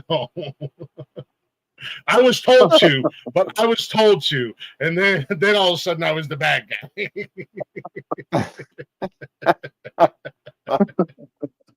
I was told to by the band's manager. Go ahead and let her get up on stage. All right, let me show her the stairs. No, pick her up. Okay. Okay. Yeah. I know we've got more stuff, but on the top of my head, I can't think of anything. Spencer? Yeah, I've had a couple things that I can remember. I don't know if I'd call them shenanigans off the top of my head. There's so many shenanigans, but crazy things that happen on stage. There's a couple things that happen there. I don't know why that's where my mind's going right now. I had a very tall lady. This was before I played with Jason, but I feel like it's applicable if we're talking about the strains. Yeah, a very tall lady in Chicago because I used to play in Iowa and Minnesota and Illinois. A very tall lady at Old Crow down in Chicago came on stage, and I don't even know where she came from. There was only maybe 16 people in that room, and she materialized out of the air, and she crawled onto the stage, and she pushed me. And she comes up to me, and she pushes me, and then grabs my mic, and I don't remember what she said, but I remember I would say I was a little livid when she pushed me. But she turned around to me, and she goes, "Come on, guys, let's just give him a show." And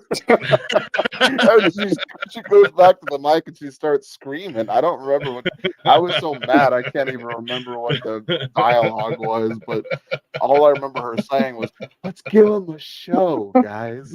And she was waving to our drummer Timmy at the time. Give him a show. What the hell do you think we're trying to do, lady? We are. You just weren't a part of the plan, you know. Drunk chicks are never part of the plan. They just happen. There are. It is. At the end of the day, you are in their element, and it's kind of like going on a safari. Please don't feed the lions. And unfortunately, drunk chicks in a bar, that is their element, and that is their world. And you're just vacationing there for the night. It is true. And by very tall, okay, so you say very tall, Spencer. I gotta ask, how tall are you? I'm extremely average. Aggressively average.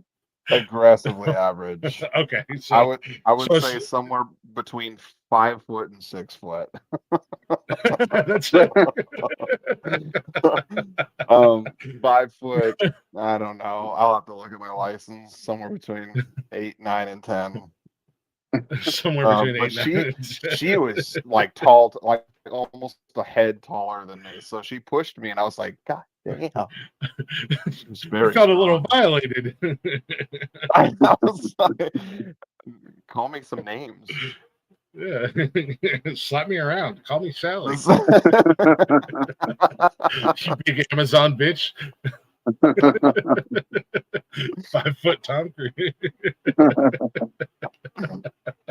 A lot of the shenanigans, I don't know.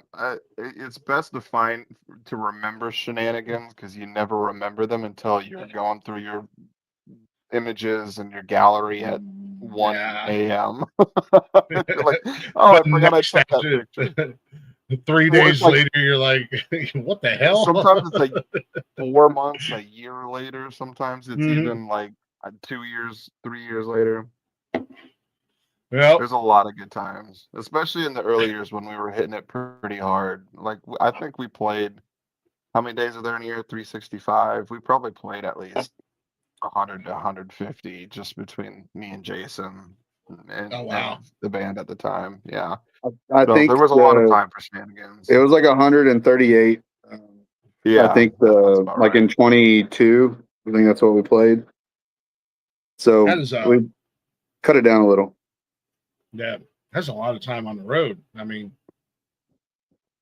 yeah.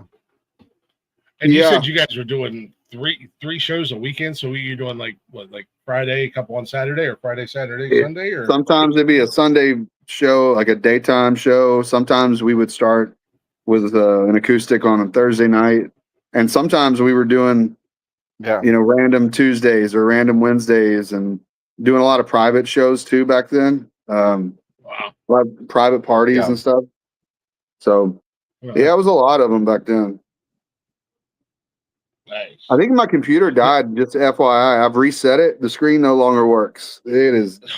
I think it got glicked. It got glicked. It is done.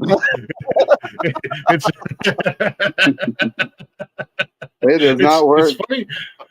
The light's on the keyboard, but it's not working. Yeah, you guys been listening to other shows? Because getting glicked is something that happens a lot around here. What's glick? Is that when you're sometimes it's good, sometimes it's not so good. Oh. If you're a lady, getting glicked could be a very good thing. If you're what would Blaze and A's say about it? Oh, let's not ask him. He's been glicked a time or two. He knows what's up. I'll see you behind the rest stop later, sweetie.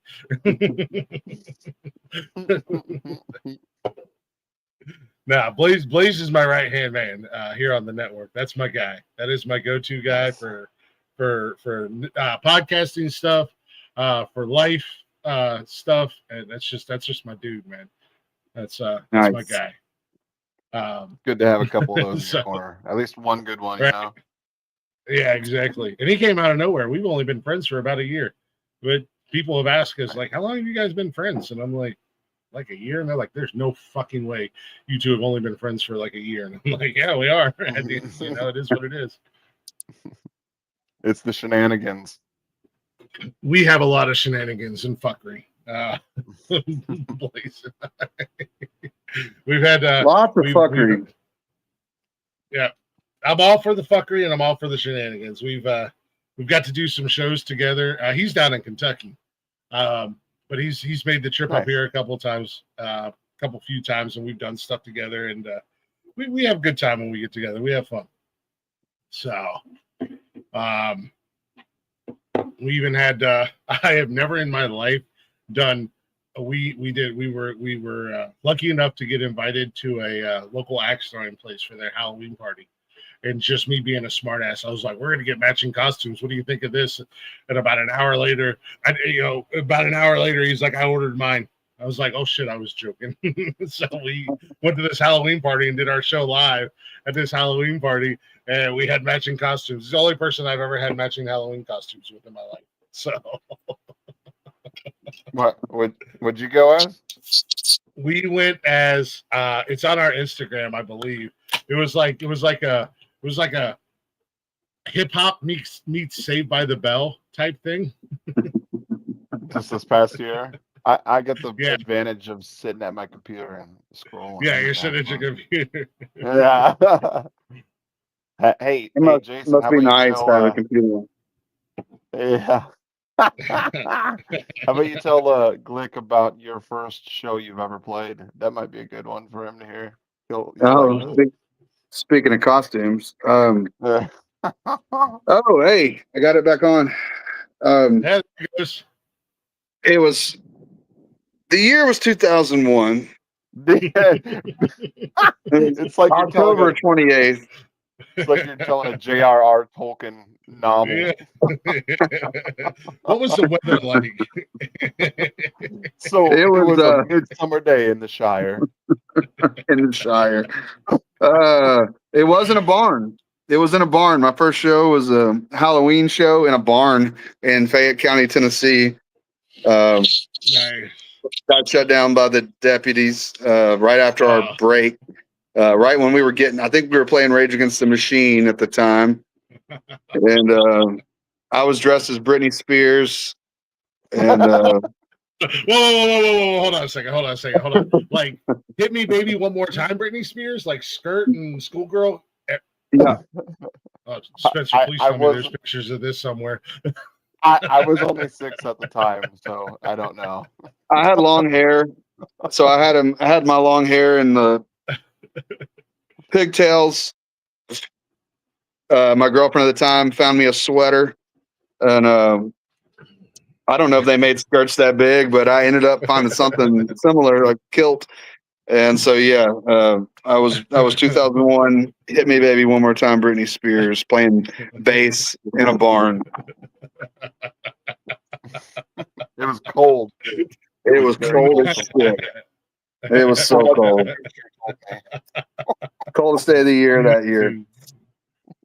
Nice. And everybody knew it. And everybody knew it.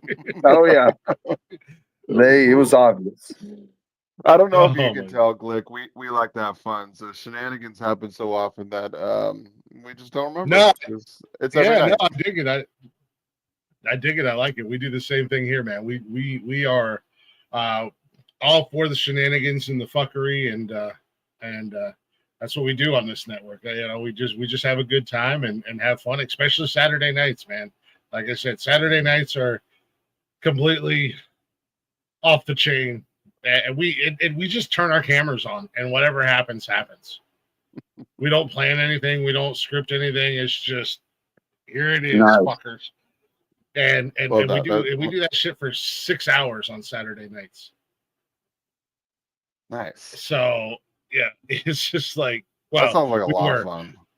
It is, and we dropped the link in the chat, and anybody who wants to come on and hang out with us, all they have to do is click the link, and they're welcomed up on the panel, man. We bring them in, and I think we've had serial killers on our show on Saturday night. I think we've had at least 2 serial killers on our show. I'm watching the news, and I'm waiting for it because I'm pretty sure we've had at least 2 serial killers on our show on Saturday night. One of them may have murdered their entire family, and they're in the basement. And I'm watching the news, waiting for them to get caught because I'm like, we need to go find that episode right the fuck now. Wow. I'm getting play-by-plays from Roxy, one of our good friends, who also is a part of the shenanigans. And she's our merchandise queen. Okay, there you go. It's nice. She likes to listen and tell about. She's got one that she likes to share. She says, "What about the time you ripped off your shirt on stage? That happened once before, or the time that we partied with Sam Riggs." Yeah. Or the wait, who ripped their shirt off? Oh, me, baby. That was me. Yeah, let's go. Yeah. Hell yeah. Let's go. That was in my chubby days, and everybody stuck around. Fat Spencer, did you have some nice moves? Is that what it was? Everybody stuck around? Yeah. Oh, man. Yeah. It didn't matter how bad I played. It was all about the visuals at that point. Oh, man, I'm getting June bugs. Blake says, wait, huh? Yeah. So Saturday night, we call it the Open Door Challenge when we drop the link. And it all started from the first guy who we just let up. And I'm pretty sure that cat was a serial killer. Yes, 100% the boobs. The moves. The man boobs. Let's go. Movies. Who doesn't love a good set of movies? I'm looking for that picture right now. Oh, yeah. There is evidence. Forget about that. Like, here's a. Never mind. Where? Pivot. Oh, here's one. Oh, I did some Photoshop on this one. Where is it? There we go. Is it too whited out? Yeah, it's a little bit too bright. You might have to like kind of rotate your screen or turn your brightness down on your screen. Can you rotate it? I'll turn the you gotta kind of wiggle it. Oh, there we go. Nice. Share it. I think you could share it onto the screen. There it is. Starting. Yeah. My mom's watching right now, by the way, so she loves this. Be proud, Mom. That's your baby boy. Good Lord, Lord. She understands. She knows. My son's a rock star. He does things. Look at. I mean, how long has Flea played the bass in his underwear for the Red Hot Chili Peppers? I'm just saying. It's kind of his. It works for them. Spencer's the king of just dumb faces. Still. Here we go. And doing wild stuff. Oh, is that Paul? Hold on. Oh, nope, that's me. That's me. Yeah. That was a fun one. I don't know if you can see very well, but I'm holding a Red Bull and some vodka, I think, and we're about to do a Christian charity event. So 2 parts there? I didn't realize I had more pictures of shenanigans. Look at that. That's some nice move. Hey, that's some nice moves you got there, Spence. You gotta get chubby again, man. That's what the ladies want. Or the guys. It's 2025. We're not here to judge. You know, they want the moves. No, I know it's Gucci Daddy summer, so good for that. I've gotten far more comments from the men than I have the ladies. So let's start there. Yeah, I feel you on that one. I get a lot of dudes that find me attractive, and I'm like, I'm straight, and they're like, yeah, we're not, and I'm like, fair enough. They're like, that's your problem, bro. Hey, valid argument at the end of the day. I can't argue that. You don't know until you test the waters, I suppose. This isn't new food, man. You just don't test a wiener one time. There's no coming back from that. There's no coming back from that, buddy. I'm just saying. I'm more of a Taco Bell than a Frank's. Yeah, you don't go to Chicago and try the pizza pie and go, I don't like it, and everything's fine. Oh, Shout out to Pizza Mike. yeah, Blue Pizza Malnati, Mike, Chicago. our buddy Pizza Mike in Chicago, who lets us come and cook pizzas and feeds us with like 20 pounds of Lou Malnati's pizza. Hell That's yeah. another reason we love Chicago. You They can't go treat us wrong with like- a good Chicago. You cannot go wrong with a good Chicago pie. Fuck you, New York. Your pizza's ass. Just so you know. Yeah, Cardboard with yeah. It's cardboard with grease and cheese on it. I got some. We got have some Detroit friends that are style in New down here York. now that's I love. God dang it. Oh Detroit's yeah, got a good. Sorry, Detroit's June bug in my got it ear. going on. Detroit's got some good pizza too, man. So okay, well okay. So this brings up when you guys are on the road, because I've asked this question and I think some people lie to me because I know they lie to me. When you guys are on the road, what is your guys' eating habit like? What is your guys' go-to road meal? We consider salads. Consider is a strong word. Yeah. That's Judging an by inside your joke. shirt, you don't look like a salad guy, Spence. That's actually an inside joke, 100%. There's we have debate two about different how it versions of started. this story. I Yeah, know two that I'm different right, 'cause versions. I remember exactly. Anyway, it I doesn't matter. remember exactly. Our eating habits have changed. At first, it was just complete anarchy. It was Taco Bell, whatever. Hell yeah. It didn't matter. That's what I'm talking about. It still is from time to time. Spencer loves his gas station pizza, man. Only in But the Midwest. as Only in a- the West. As a whole, our eating habits have gotten more considerate of trying to live another year. So it's not like complete health food, but it has settled down from like getting the appetizer platter at every meal or 3 cheeseburgers or whatever. It's Nice. not as bad unless we're playing an event with catering, and then we'll eat the shit out of whatever they have, and then your belt's down. Belt down. Belt That's down. Texas's. That's Texas's own, man. Oh, Oh, nice, The rattlesnake. sweet. And then Spencer will take home whatever's left from catering. that's happened multiple times. You gotta pack up for on the road, man. You gotta get those road snacks. You Well, gotta they're just gonna throw it away. we're getting Yeah. older. We're trying to pay attention a little more to what we eat. I'm by far the oldest in the band. Here's a Just turned shenanigan. Yeah. Here's a shenanigan. We got here, and it ties into everything here. We went to Lou Malnati's from Pizza Mike, and my mom doesn't get to Chicago very often, so we don't get to a lot of Chicago style pizza over in Iowa. And I can see you laughing already. So I was like, Mom, we got pizza for you. We got Oh like my God. Chicago style pizza. She's like, yeah, that's awesome. So in a sweaty van full of men, we carried this like this high, like huge Waterlogged. pizzas.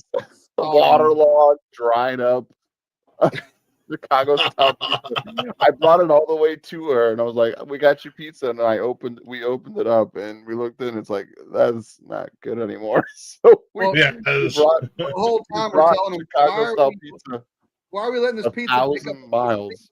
in the van? He's like, because I'm giving it to my mom. We're like, it's not going to be good. It's not refrigerated in here.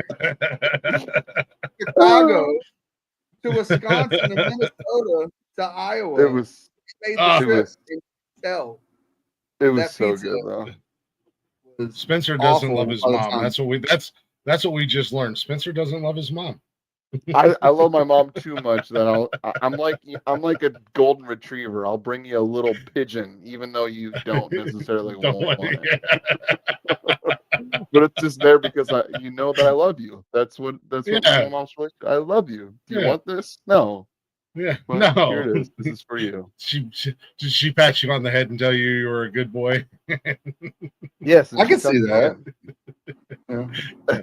Hey, hey, man, I Well, understand. Lori, Spencer's mom is good to us. We love Lori.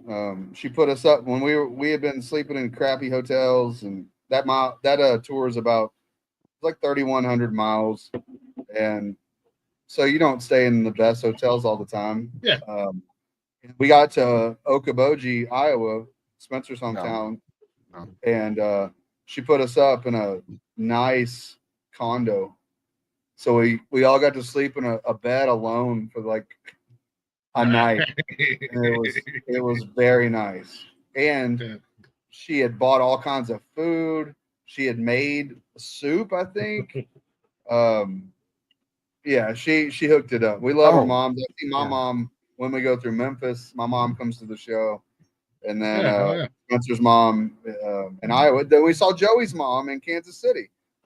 It was A lot of I moms. didn't realize that. We saw 3 of our moms on tour last tour, so that was cool.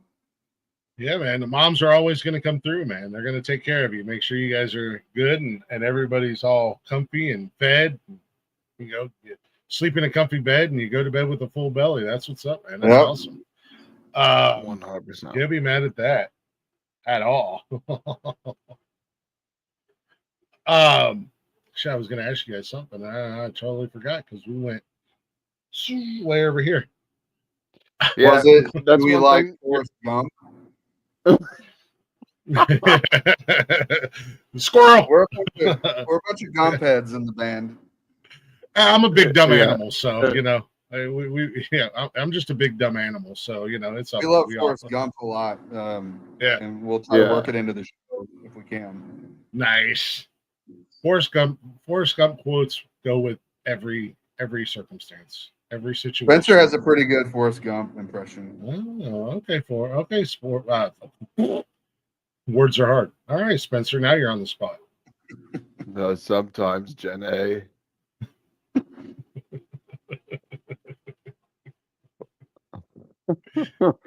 Livestock, a box of chocolate. Sometimes you end up on Glick show. You sound like Sleepy Forrest right now. I'm a little sleepy. I've had a few drinks, but You little drunk gump. Little drunk a gump little over here. drunky gum. Yeah, drunky gump. One of the best like moments on the last tour was Shut up, please. it was it was completely like scripted. It felt like it could have been scripted. I'm talking to the crowd in Memphis, which a lot of the people there were family, and I tend to not talk as smoothly around my family. I'm trying too Not at hard to all. be funny. And so I'm talking about, you know, the goings on of the tour and joking about Forrest Gump, talking about how we've been watching a lot of Forrest Gump in the van and in the hotels. And I start to tell a joke or try to be funny with something, and it just I lose what I'm saying, and it's awkwardly silent for like 3 seconds, 4 seconds, 5 seconds. And again, now I'm looking down, it's my mom and my sister, and I'm like completely now I'm not even thinking about the joke anymore. I'm just thinking, what's happening? I feel like I'm 8 years old again. And then right on cue of me getting stuck talking about Forrest Gump, Spencer perfectly goes, and that's all I got to say about that. And the whole crowd loses their shit.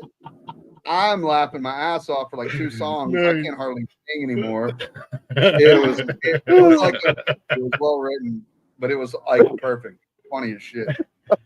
We have a saying here on the network that I coined all the way back at the very beginning when we first started doing shows, and it's hashtag words are hard. And sometimes you just bleh, you know. However, we need to incorporate that Forrest Gump line into the words are hard. Exactly. Oh yeah, especially when the joke doesn't stick. It's just yeah. Yeah. So we've why been did the there. chicken cross the road? To Yeah. get the other side. Yeah, And I've been there more times than that's I all can I've count. got to say about that.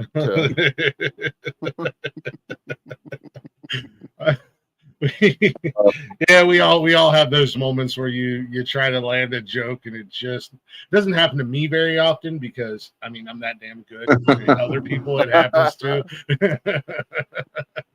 One thing that does happen, I'll forget the words to songs, and Spencer sometimes comes through, but most times he's like, I don't know. I don't know. So then I I went- then I turn around and go to the drums. I go to Paul. I'm like, how's this verse start? I can't think. I'm just spacing, and he never knows that because he's a drummer. But He's like, I'm just a drummer. What do you want from me? one time I'm we out were of the laughing line so hard we first. couldn't get it together. We stopped the show and just called it early. Nice. Oh, yeah. Playing at Cedar Park, and I mixed up the words to the two of the cities, and I made up a word that was something, half something and half Memphis, and I said something piss, and What was it? Boston? it was Auspice or Dalpit, Hupit, I don't know, it was something, but it we lost our shit. We just stopped. We tried to play 3 songs. It was just a duo show, and I wish I could you remember could that. tell by That the was funny patrons as were hell. sick of watching us laugh, so we just turned the PA off and stopped. We turned on the Bluetooth. Fuck It was it. better Yeah. entertainment. Fuck it. Here's Spencer's mixtape. We're gonna come in the crowd and get drunk with you guys. Fuck it. So here's All Star by Under- Smash Mouth 14 times. little Chumbawamba for you. Cub And something. here is the Wiggles. Yeah. But on up, on a side note, we're gonna come get drunk with you guys because Memphis fucked everything up. I will do that. I will do that. I've been known to gracefully bow out on a Saturday night show where it's just like nobody's paying attention to me. I've been quiet for 5 minutes, hit this button, and nobody will notice I'm gone. And then Yeah, my phone well- blows up within 30 seconds. What are you at? What are you doing? Glick, where are you at? What's happening? Old Irish Well, goodbye. we're doing- yeah, just Yeah. see you guys next week. I'm out. I used to never do that, and as I realized how much I don't like being around a lot of people anymore, Mhm. I've embraced the Irish goodbye, and Oh, now yeah. I'm not a hater on it anymore. I will just sneak out whatever exit I can get out to leave a situation. Now I don't know, man. I can't stand people. Just Man, a I couple love of people, these. but at the same time, hey, bang bang, give them the old shooter McGowan. Yeah,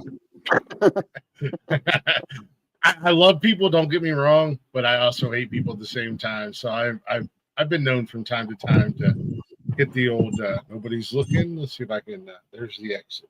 Let's see if I can sneak out the door. I'll come Yeah, back and well, pick you you know- up in the morning. It's always the like you never mind sticking around good company, but like the second awkward silence comes in, it's like, how do I slip out of this? You guys want to do a shot or like yeah, I heard somebody a dog was barking. I'm gonna go investigate. You guys go over to Yeah. the shots. I got to go take a piss real quick, and then you just right out the door. Yeah. sometimes Yeah, if people know you a little more than you know them, that'll start grinding on you a little bit, especially if it's like multiple people all at once. Then it's a little too much for me. I know that's an ADHD thing that at times you love it and you thrive in it, and then when that's gone though and that fuse is burned, you Yeah. have to get out and get away and no one talk to me, and I definitely have that part of it. Yeah, I think that's where I thrive in big crowds is because of the ADHD, and I can talk to anybody. You know what I mean? Like, you're boring me. Oh, shiny object over here. You know, Yeah. like, and then I bounce over there, and then I get bored, and then but yeah, like you said, once you burn that fuse, man, it's like, okay, how do I get out of here without walking Yeah. past the the 20 people I just made friends with. Yeah. Why did I give them? Why did I give them my Snapchat? Why do they have my phone number? I don't even know these people. Is that my social security number on your screen? Yeah. What is that? Yeah. The next morning, I get a text message from a number I don't recognize.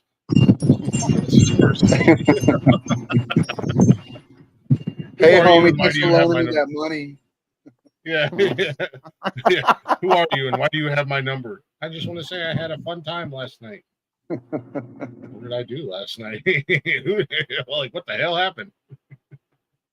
Oh man, yeah. This is why I drink in the comfort of my own home, because the only person I'm going to end up talking to at the end of the night is myself. And Or my dog. I mean, he's an all right guy. He's an all right guy at the end of the day. He's not too bad. No. So one of the things I wanted to ask you guys is what is coming up? We got the new record coming out. You got new singles coming out. I won't say too much about them. I will say I got to hear a couple new songs, amazing songs. Love both of them. The young lady on one of them. Wow, what an amazing voice on her. What an absolutely amazing voice on her. We were excited when not only did she agree to sing her part that was written, she wrote her second verse and nice. sang harmonies on the entire song. Yeah. And added some little extra flair in there, not just sticking to the script. And we are very happy with how that turned out and are excited to see what that can do on the radio. So that'll be cool and exciting and nerve-wracking all at the same time. Yeah, no, exactly. When I first started listening to the song, that was one of the first things that caught my ear was her voice, and I was like, "Who is that?" And please tell me she's not just in the background. I mean, she had a whole verse and stuff. Yep. Excuse me. Great song. An absolutely great song. Love the song. Both of you guys killed it. And then the other one that I heard too, I mean, like, fantastic songs. Definitely, I enjoyed them. I think I listened to them a few times in a row. To be honest with you, nice. I was over here playing Call of Duty, and I muted my sound bar, and I just put my phone up on my shoulder so I could listen to them. And I was like, "Oh shit, I gotta message Memphis back. Hold on a second." Yeah. That's cool. Yeah. That's cool. That other one was Malcolm running. That's the one Spencer wrote. Yeah. Good job, Spence. Nice. I like that one. I like them both. Thank you. Yeah, I wrote that. That song was a premonition. Not that you asked or anything, but that was about me and my girlfriend. Well, now I'm curious. A premonition. Yeah, it was a premonition. I wrote it a month before I met her, and then once I met her, I was like, long story short, I was like, this song was like written about you, and I didn't even know who you were yet, but you walked in, and then I put the picture in the frame. It was just there. Yeah. Sounds like you were just trying to get laid. No, it really did work out that way. It really did. It did. No, that's awesome. She's been those my are rock. Two of the more mainstream songs on there. There's a whole, I don't even know what you say, spectrum of songs from ballad. There's a ballad on there that's pretty hit you in the feels, and then there's that rager that we talked about earlier. That's just balls to the wall. Essentially, it's a 3-minute drum solo with guitar shredding over it the whole time. So it's all over the place, which I think we're proud of. So what you're saying is the new album is like a cocaine high. It's a roller coaster ride, you know.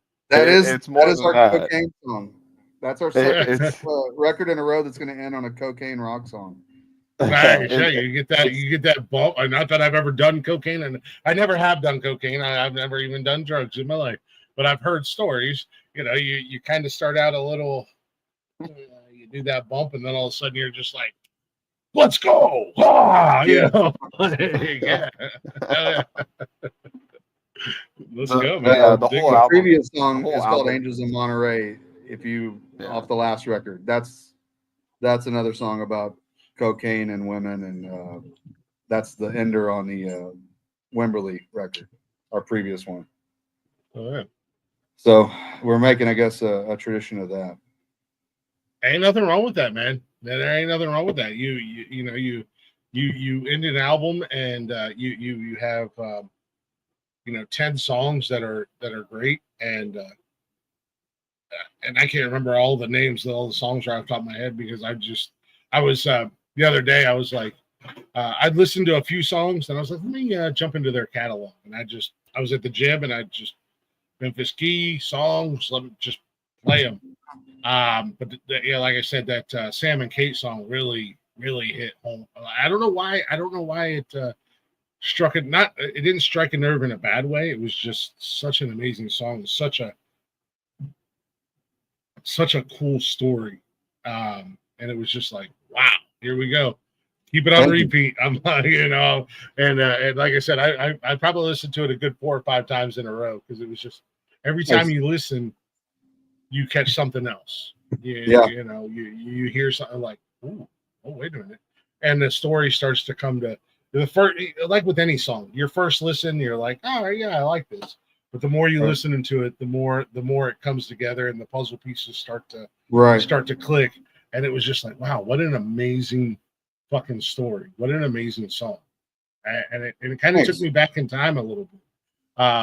As I said, you guys have that old school vibe, that old school country vibe. And I guess that comes from being out in Texas. I don't know. Yeah. But, so Spence said he's originally from Iowa. Yep. You're originally from Memphis. How did you guys end up in Texas? Just work or life? I came for South by Southwest in 2002, and never been to Texas before, and came down with my band and another band, and they were kind of on the brink of making it back then. They had an offer from Volcom Records, and so they played some pretty good showcases down here back when South by was really about the music, and you could get a wristband and go see all the bands. Oh yeah. So we had the best time. Up to that point, that was the best weekend of my life. It changed everything for me. All that, every single note, every single word of that song is completely true, and things that happened. And so, yeah, we were breaking shot glasses against the wall in a bar. And this wasn't us being dicks. This was with the owner of the bar. Yeah, you were just going with the ambiance, so to say. We were this singing was the in the streets, literally set up between shows, busking for the fun of it, not even for money, just playing. Like we met people that changed our lives. Like it just really, I fell in love with Austin and being in Texas. And so that once I tell people this, I never left after that. I went back home for another year and a half until I could save up some money and come up with a plan and all that. But I never really left Austin after that. So I was there in 2004 and been there ever since. And then Spencer came down, I don't know how many years ago now. I won't tell that story, but how we met though was Joey and our bass player and Spencer were roommates. And I had met Joey at a gig, and he wasn't real happy with what was going on with his, and I was looking to build a band. And so Joey had been playing for just a little bit, not a whole lot of shows. And then Spencer came with Joey to one of our shows south of Austin. And we met Gary Clark Jr. He was at the show hanging out. He bought us tequila, and that was an amazing night too. So then Spencer came to an open mic I was hosting with Joey, and then we jammed on stage, and I was like, hey, Joey, ask your buddy if he wants to like do this every weekend. Nice. From now on forever. And he's like, I won't answer for him. Joey's very pragmatic. I won't speak for him, but I will say he's probably very interested. And so that was that. But yeah, Spencer came from Okoboji, Iowa, which I thought was a make believe place until last year, and then It does sound like something out of the the realm of the Hobbit. Middle At Earth. the end of the day, Middle Earth. Yeah. It's a lot like that. It's a lot like that, but with more lakes. Yeah. But when we went, it was very not green and lush, but usually it Yeah. is in the summertime. We went about a year ago. March. No, yeah, or March. Yeah, a little bit more than a year ago now. It was like So March, it was middle cold, March. pretty cold, and everything was dead and Yeah. yellow. Welcome grass was to yellow. It the wasn't that Midwest. green. Welcome to Right, the Midwest right. in the wintertime. You know, I mean, you know. yeah. I trust me. Unfortunately, I know all too well. You know, Hey, as me we too. yeah, as we have learned, Spencer is Hobbit sized. So no, Yeah. Memphis. I understand what you're saying about going to Texas like that, and I was the same way. I'm born and raised in Ohio, but for whatever reason, like Charleston, South Carolina, holds my heart, man. And like I went down there my junior year in high school for spring break, and fell in love with it. Went down my senior year, fell even more in love with it, and it was like, when I graduated, I'm moving down, and I was going to move down, and I was in the process of packing. And I got a phone call that changed the trajectory of my life. And then my ex-wife and I, we moved down, and we were down there for about 10 years until we split up, and she decided she was coming back home with the kids. And I was like, guess I'm going back to fucking Ohio, because I don't want to be 12 hours away from my kids and be that dad who summers and holidays only.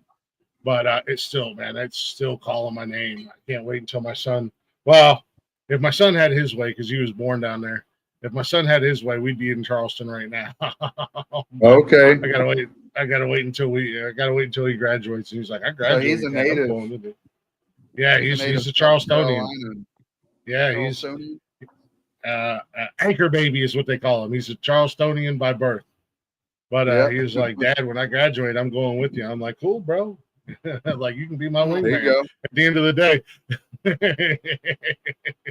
we got West Virginia, years, buddy. No, Charleston, South Carolina. South God, Carolina, no, South no. Carolina. That's pretty No. country though. Charleston, yeah, it's a beautiful town. It's a beautiful city. Got that southern charm. It's Yeah. I don't know, man. It's just something about it, man. It's got a stranglehold on my heart. That's home for me, and I don't know why, because I'm born and raised in Ohio. But when I'm down there, man, it's like this is where I'm supposed to be. This is my jam. That's exactly what happened to me when I came to Austin too. There's something about that northern boy who goes down south and finds the tranquility in God's country. I don't know what it is, but the second you get to sit in it, you're like, this is where I was supposed to be. That's a statement that you always say to yourself. Yeah, this is where I'm supposed to be. I drank the water. I'll find me a sweet Southern belle, settle down. Yeah. I'm not going to have no more babies. I'm done having babies. But find me a sweet Southern belle, settle down. For sure. Give me a place on the beach. Give me a place, so I don't know. For sure. Just, Get me away from that goddamn snow. give me away from that cold and snow and the north. Like, everything up here is so like go go go go go go go go go. Like, everybody's in a hurry for no fucking reason. And down south is just like they're like a bunch of nonchalant elephants, man. They're just living life and just and loving life, man. It's just like, we'll get there when we get there. Work's not going anywhere. We're still going to be there. We'll get it done when we get it done. And I love that. That's what I love about the South, man. Everywhere I've been down south, man, it's just that mentality. It's just we're good. Why you so agitated? Because I live in the north. Yeah. What do you mean? Yeah. Agitation is just normal. I wake love up that. agitated. Have you ever seen that Venn diagram, or not Venn diagram, that diagram of the United States that separates you? I think you'll understand this since you're from Ohio. Like, it'll divide the country into 4 different parts. So you got the South is nice. They act nice and they are nice. And then you got the North. They're not nice. They don't act nice, but they are nice. Yeah. And then you've got the West Coast, which is they act nice, but they're not nice. And then you got the East Coast is like they're not nice and they don't act nice. They don't act nice. Yeah, what a Yeah. bunch of fucking scumbags on the northeast coast. Yeah, there's something refreshing about like seeing the Southern hospitality. That's like it's nice to see when people act nice and then they are nice, as Yeah, they opposed are to nice. like somebody who's not acting nice, but they Yeah. are nice. You know, it's And very you know, surface. I don't care how old I get. I don't care how long I've been there. And I don't give a damn how old this person is that says it to me. Well, as long as they're of age. I am an absolute sucker for a woman that's Southern and just naturally just calling me baby for no damn reason. Look at that. Yeah, you go to a restaurant and you order your meal. Don't worry, baby. I'll get that for you. Wait, what? I'm feeling all sorts of ways right now. or honey. Sweetheart. Have you been to Louisiana? Yeah, so I'm like, you got me falling in love with you right now. Just so you know. Have you been to Louisiana yet? That's a different Not kind of yet. Southern accent too. No, not yet. But New Orleans is on. I can't even so I've got recreate it. Yeah, I've got some bucket list areas I want to go. Nashville's one of them. There's a couple spots out in Texas I want to go to, but New Orleans is one of those places I want to go, man. And I'm afraid that when I go there, I'm not going to ever want to leave. Yeah, actually, I was in New Orleans and I did not think it was going to be as awesome as it was, but it was pretty awesome. I can't believe you haven't been to Nashville yet. You should probably go to Nashville, and you should definitely come to Texas. That's one. I have never been to Nashville. However, I'm gonna try to swing it this summer. A lot of the artists that I've interviewed on this show are like, dude, you come to Nashville, hit us up. And I'm like, yeah, okay. It's like running into an old friend and you're like, we got to totally hang out, and you never hang out. And they're like, no, seriously. And I brought it up one time about potentially trying to get down there this summer. And I had like 4 or 5 of them hit me up. And I'm like, oh, really? I said it on the show. Where did you guys hear me say that? And they're like, oh, we were listening. Let us know if you come down. Like, we're going to show you around and we're going to make sure you have a good time. And I'm like, all right. But yeah, no, Texas is on my list. Obviously, Austin's on my list for a lot of reasons. But that's kind of the nice thing about being single and my kids getting older and stuff like that, is if I just decide to, I've always been a wanderer. Like, even when I was younger, I just wander, for no reason. Now that my kids are getting older and I'm single, it's like, I want to wander. I'm going to wander off for a week, if the opportunity's there, fuck it. I'll see you guys Monday. I'll be back in a week. Not all who wander are lost. Some people like to wander, But I was the opposite. I didn't get to travel a lot when I was younger, and now I'm making up for it. Yeah, well, I would love to take this. So one of the things I want to do with this show in particular is go see live bands and do like pre-show interviews, and then like record the show and then do a post-show interview. And if that requires me to travel, oh man, that's a good idea right now. Especially if I was getting paid to do it. Oh, let's go, man. Kids, I'll see you when it's time for me to pick you up next week. Dad's on the road. Because I've never seen that. Like, you almost like debrief. You can debrief the show, like highlights. Hey, that crazy bitch. What happened with that? Like, post game interview type thing. That's a good idea. Yeah. Spencer, how do you feel after that giant Amazon woman just shoves you out of the way? Make sure you get before and after pictures. It's going to make more sense.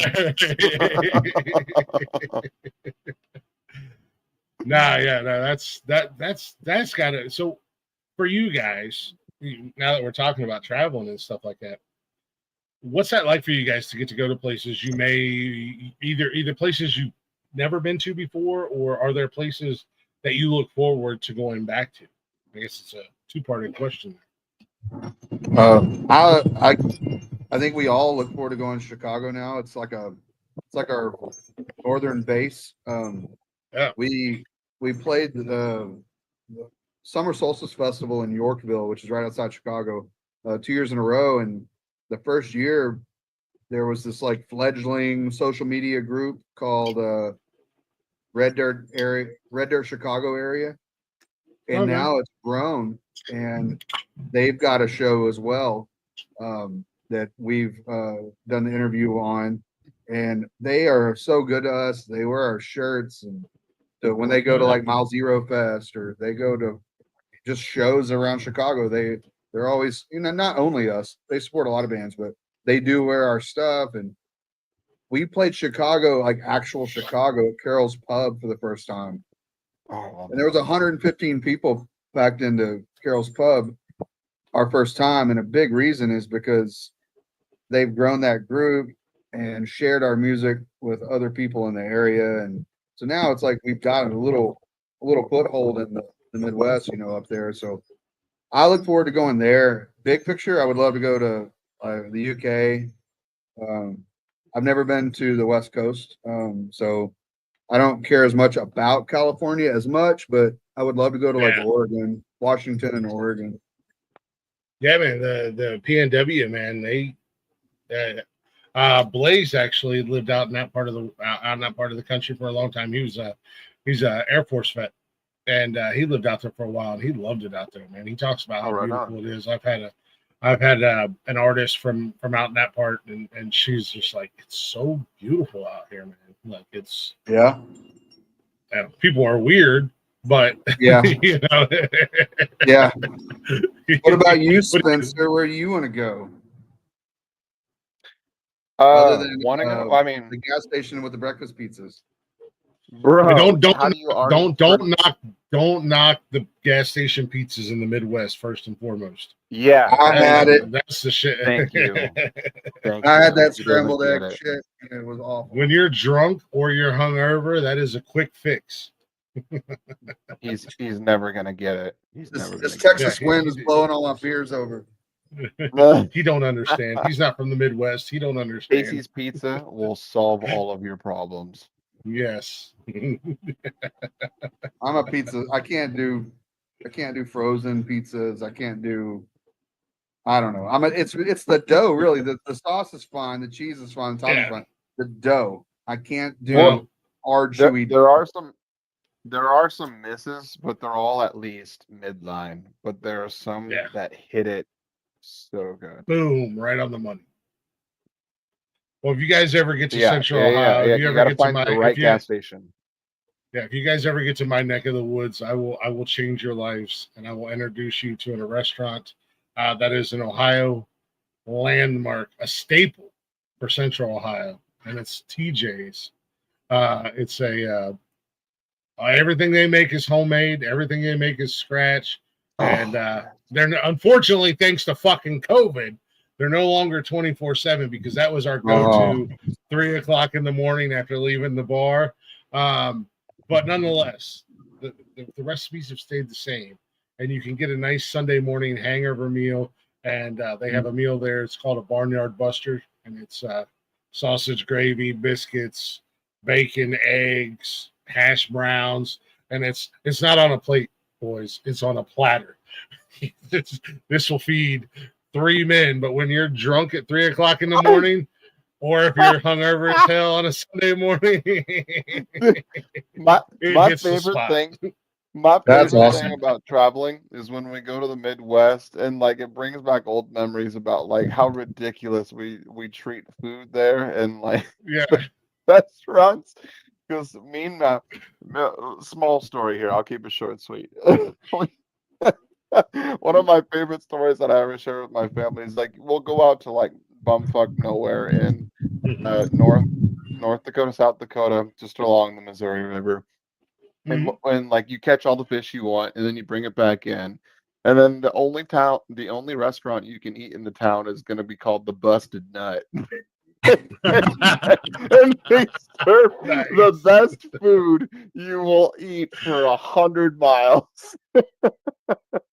It's so good. Yeah, that's my favorite thing about the Midwest. It's always the greasiest, most delicious food served for 10 people on one plate. Yeah, Yeah, And it was you- after and gas Yorkville. station pizza. We had the Yeah, breakfast at that place with the skillets. yeah. Oh yeah, you I got to ate spill it, and you didn't food in even there. know what you were in It was for. big. No one, not one person finished their food. I don't think I ate half of my skillet. It was so Oh.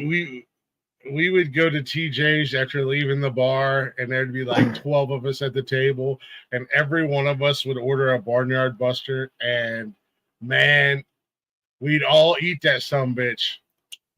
Plate was clean, game over, and we would walk into TJ's Yeah, drunker than a fucking skunk, yeah, and we would leave yeah. TJ's sober as a preacher on Sunday morning, man.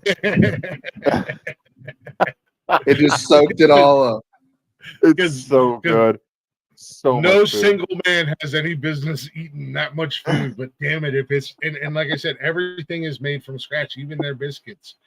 They make from scratch, and it's just like the best part is the creative nature of it all too. Like they'll call it like the busted nut or rich dicks or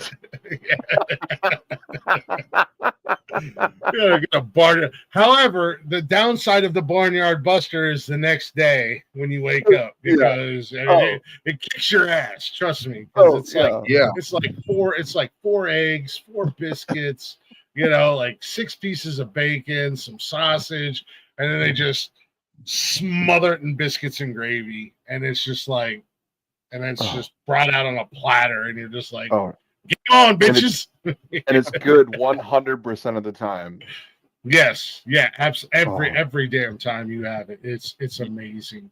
You never miss. Yeah. I hate to break up the party, but I'm probably gonna have to go here in just a minute. No, I just have to look up at the time, gentlemen. I do want to say, go ahead, Spence.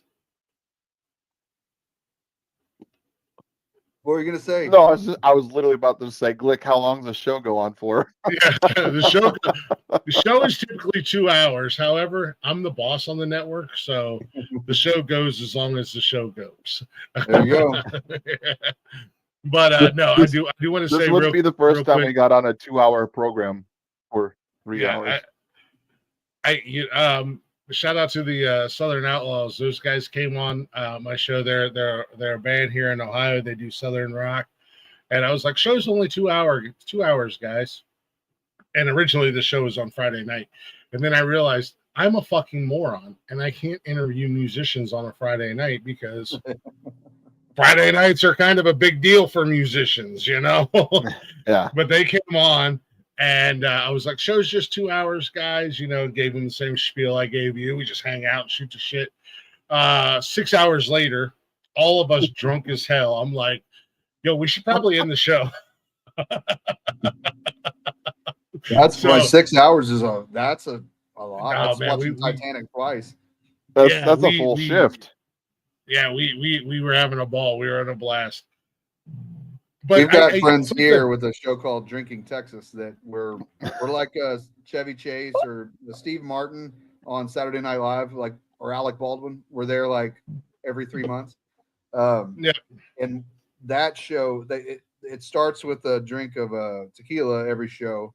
Then there's going to be 2 to 3 top shelf whiskeys usually that we taste, and in between all the tastings, we're drinking beer and eating hot cheeses. And those shows I won't even go back and listen to them. They get so stupid and sloppy. And I'm just like, Jesus Christ. Sounds like our Saturday night shows here on the network. Drinking Texas, you got your ears on, or if you guys want to do it, let's hook up and let's do a show together on a Saturday night. They sound like our kind of people. Oh yeah. Let's have some fun. Boys. No, I do. So I do want to play this last song. If you guys want to hang out for it, you're more welcome to. If you got to run, you got to run. No worries. But I do want to thank you guys, man. You guys are awesome. You guys have amazing music. Thanks, man. You guys were a lot of freaking fun. And I'm just going to go ahead and tell you right now, the door is always open, man. You guys are welcome to come back, whether it be on this show, or if you guys want to pop up on a Saturday night and say hello and hang out and you see us live, you're absolutely more than welcome, man. You guys are a lot of fun, and hopefully Thanks, you'll man. venture out into Ohio, It's beautiful. Thank or you. you'll get within that window where I'll drive 3 and come hour. see you. Yeah. Yeah, 3 hour window. We're And I'll, stretching east, so that may yeah, happen. come on out to Ohio. We'll treat you right out here, especially at my That's neck of the woods. beautiful. That's beautiful, Glick. I just want to say one thing before we go. Just a little shout out to the people who are listening. Lori Holbrick, love you, Mom, and Roxanne Woods, who stuck around. Love you guys, and anybody else who's been listening, who I live streamed you in. I'm sure we're about to head out Sam! here. Thank you for Hey, I didn't know she was still tuning in. listening. So Oh yeah, I don't have my chat window open, so I haven't really been. Yeah. I've been I fighting know. a losing battle with my laptop. you A you need friend to of, you a need to friend hire me on because I've been chatting this whole time. Yeah, Spence has been in the chat, man. We got the private chat going, between the three of us. Spence has been on it, man. A shout out to shout out to everybody who jumped in here tonight, man, and the replay viewers, guys. If you're watching this replay, I tagged these guys here on YouTube, and I also tagged them on Facebook and Instagram. So if you don't know how to find them, just go to our social media, give them a follow, give them a like, check out their music. Shout out to Summer who popped in. She's a good friend of mine, and she was going to come in and raise hell with me, but then she was like, wait a minute, this isn't his normal fuckery. So I think she got scared. That or she's just listening and is like, God damn, he's actually grown up a little bit. Well, thank you, Summer, for tuning in. It's we would like to meet you someday. That was very nice of you coming. Yeah. And of course, Blaze and Wally and Britt, you guys they're part of the network. They were in here hanging out with us. So thank you to all you guys listening live. Replay viewers, make sure you give Memphis Kee a follow. Show these guys some love. And if you're watching the replay, drop a like and drop a comment. Help us out in the algorithm, and go listen to some of their music and do the same thing for them. Drop a like and a comment. Give us a follow on Spotify. You'll be notified as soon as the single album will come out. It'll tell you right there on your homepage. So throw us a follow over there. Yeah, you can do you guys do pre-saves and stuff like that? Yeah, we will. Nice. So we've talked about it quite a bit tonight before I do my full-on closing spiel and all that stuff. I do want to play one more song. You guys are more than welcome to hang out. If you guys got to jump out, feel free to jump out. No worries. Is there anything before I play this last song? Is there anything you guys want to say before I play it?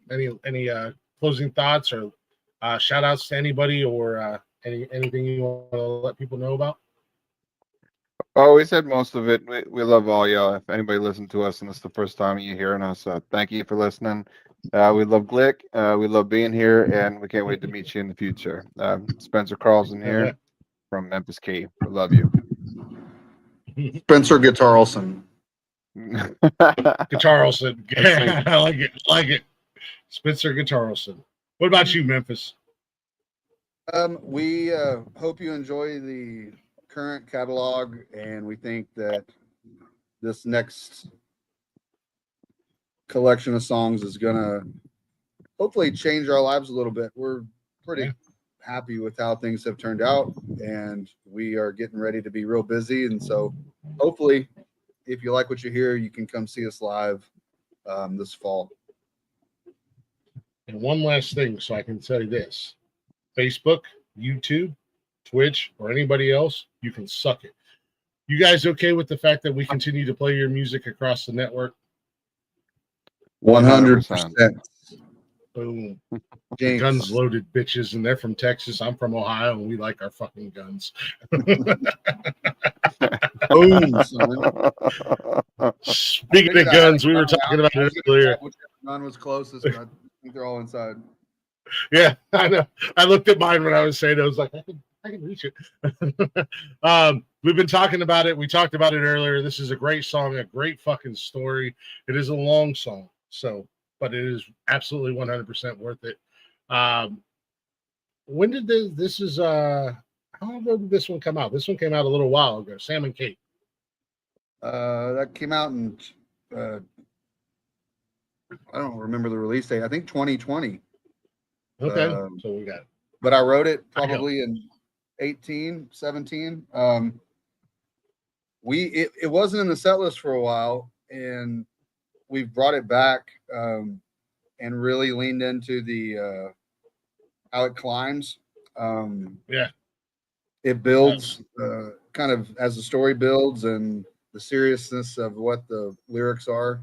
It just keeps building, and then now the music builds with it, and it's a full, crescendo by you get to the last chorus and verse, and so it's a welcome addition back into the set, and it is strange. Like that was a song that was produced not the best by who the studio I was at the time, and there was some choices on the song that I was still not happy with, but through all of that, the heart of the song, the basis of the song, it's still organically is in our top 10 of streams, even though it's older. It wasn't done at a great studio, didn't have a really great producer, didn't have these guys playing on it. I had hired people, and it keeps getting streamed. So I am proud of it for that reason. Sounds like you need to re-record it with these guys.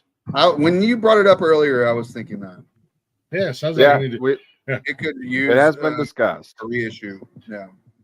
Even though I got scolded by Memphis, I do my homework because this is a 5-year-old song, and I went way back. do deep cuts. Deep cuts. I go all the way back and listen to everything. So here's a little Sam and Kate.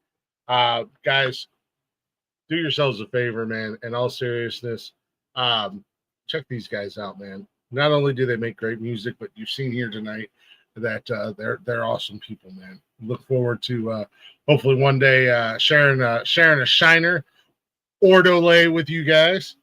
Yeah. Maybe at TJ's. Yeah, maybe at TJ's. Yeah, man. We can drink in the parking lot and then go eat afterwards. There we go. But Waffle House preferably. Man, I'll throw. Yeah, man, I love a good Jack and Coke. Yeah. He's gonna want a Jack and Coke. I'm gonna throw a chair at somebody. Come on. We're gonna have stories. We're gonna have shenanigans and fuckery. That's all that matters. But we're gonna wrap the show up. We're gonna close the show up. Like I said, guys, you're more than welcome to hang out if you're able to. If not, feel free to dip out. No hard feelings. But here's a little Sam and Kate, and I'll be back to close this son bitch out as soon as it's over.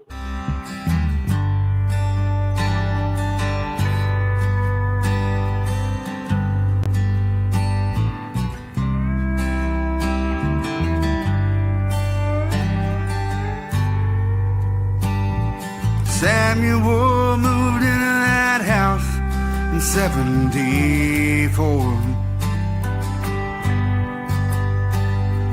After he'd made it back home from the Vietnam War,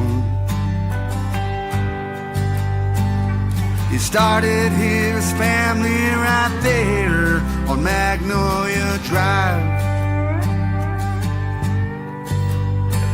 And the Coopers moved in right next door in 75. Sam's old friends and neighbors retired and moved out of state. But they passed on an old family home to their daughter Kate. So happy to see again the girl who grew up next door. But that light that had been in her eyes wasn't there anymore. The first time he met Katie's husband, he wouldn't shake his hand. He knew that Danny would rather not live next door to a black man. It wasn't too long before he heard the yelling right through his wall. But when he'd see Kate the next day, she run off, said she'd had a fall. Sam never had a daughter, but he looked after Kate like his own. Didn't matter if she was in a stroller or come back full grown. He wasn't a fighter no more, but if she needed him, he'd come unwound. She was the only family that he had left in that South Texas town. Early in the morning, he heard Katie scream for her life. And he knew right then that nothing'd be the same after that night. 1911 in his right hand when he gave that chamber a round. Knowing the brasses at 45 would soon be laid on the ground. It was bleeding in the doorway when she looked up and gave Sam a nod. As he clicked off that safety, he said a few words to his God. Before Danny pulled up that pistol, he knew his fate. Only 7 rounds into his chest, the gun couldn't hold 8. Yeah, Sam never had a daughter, but he looked after the gate like his own. Didn't matter if she was in a stroller or come back full grown. He wasn't a fighter no more, but when she needed him, he came unwound. 'Cause she was the only family he had left in that South Texas town. Now Katie's got a daughter doing just fine on her own.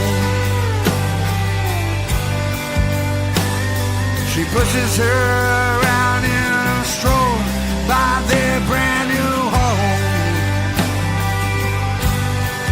No one has seen or heard from Sam since that night it all went down.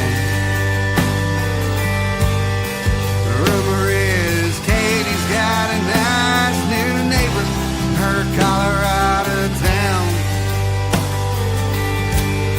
And those 2 girls won't worry about nothing long as he is around.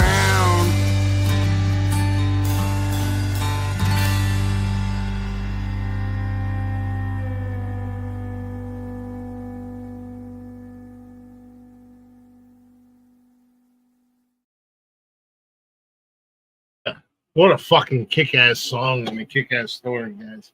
Shout out to Memphis, a.k.a. Jason, and Spencer. Man, thank you guys for hanging out with me tonight. They were awesome. Dude, I got to get rid of this fucking tan line. It's been driving me crazy all night. You guys see that? It's ridiculous. But, anywho, thank you guys for listening to Glick's House of Music. Hopefully you enjoyed it. Hopefully you had a good time. Hopefully you'll go check out Memphis Kee. And if they're in your neck of the woods, hopefully you'll go see them live. If you are new to checking them out, drop a comment and let them know Glick sent you, you know, at the end of the day. As Spencer said, man, life's like a box of chocolates. You never know what you're going to get. You might wind up on Glick's show. I don't know if that's a good thing or a bad thing, but it is what it is. Nonetheless, thank you guys for listening, man. I love doing this show. I love meeting the musicians. I love meeting the artists and hanging out with them and just kind of shooting the shit and having a good time, man, at the end of the day. If you're not already, go ahead and check us out everywhere: Facebook, Instagram, X, and TikTok. Shows are live Monday through Sunday on YouTube, Twitch, and Facebook. Our chatters box is always open. You guys can engage with us. We try our best to engage with you guys as much as we can. And if you can't listen to us live and you watch a replay, do us a favor, drop a like, drop a comment. It helps us out in the algorithm. It's a free way to support us.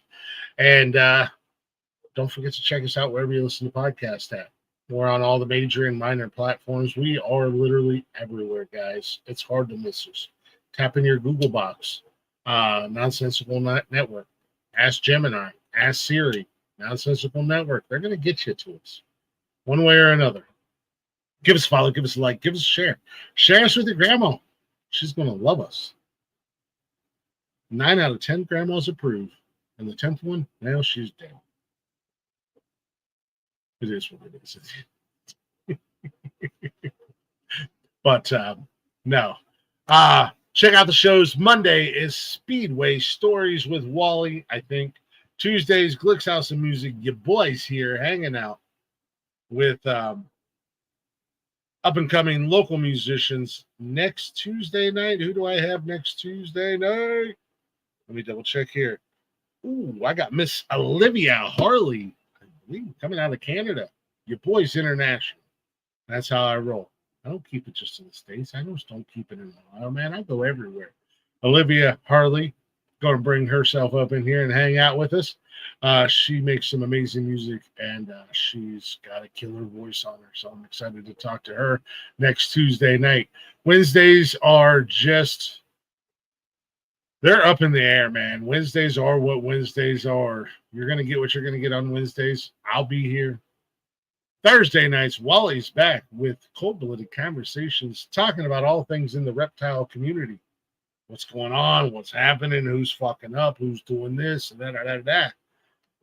Friday nights, Michael Copenhaver and our boy Blaze. Nonsense and Chill, talking all things movie and everything in the movie industry.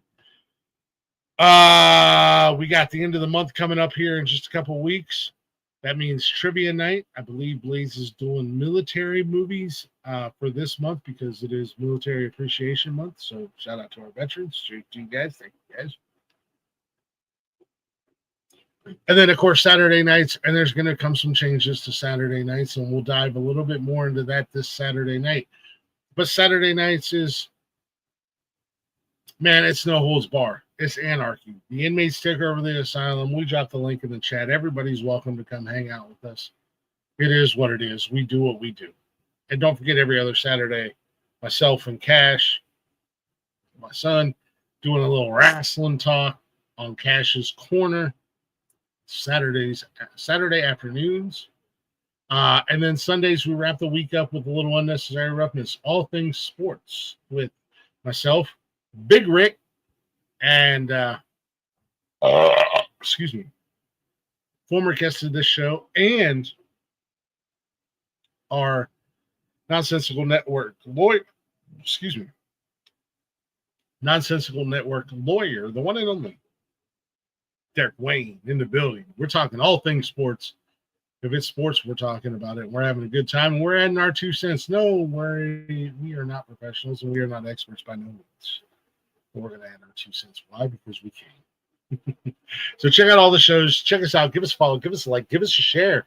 Don't forget to turn on your notifications. All at bio.link/nonsensical network. Thank you guys for listening. Thank you guys for hanging out. Appreciate y'all. And as always, be good. Be good at it, baby. Let me hit this button real quick and get the flock out of here.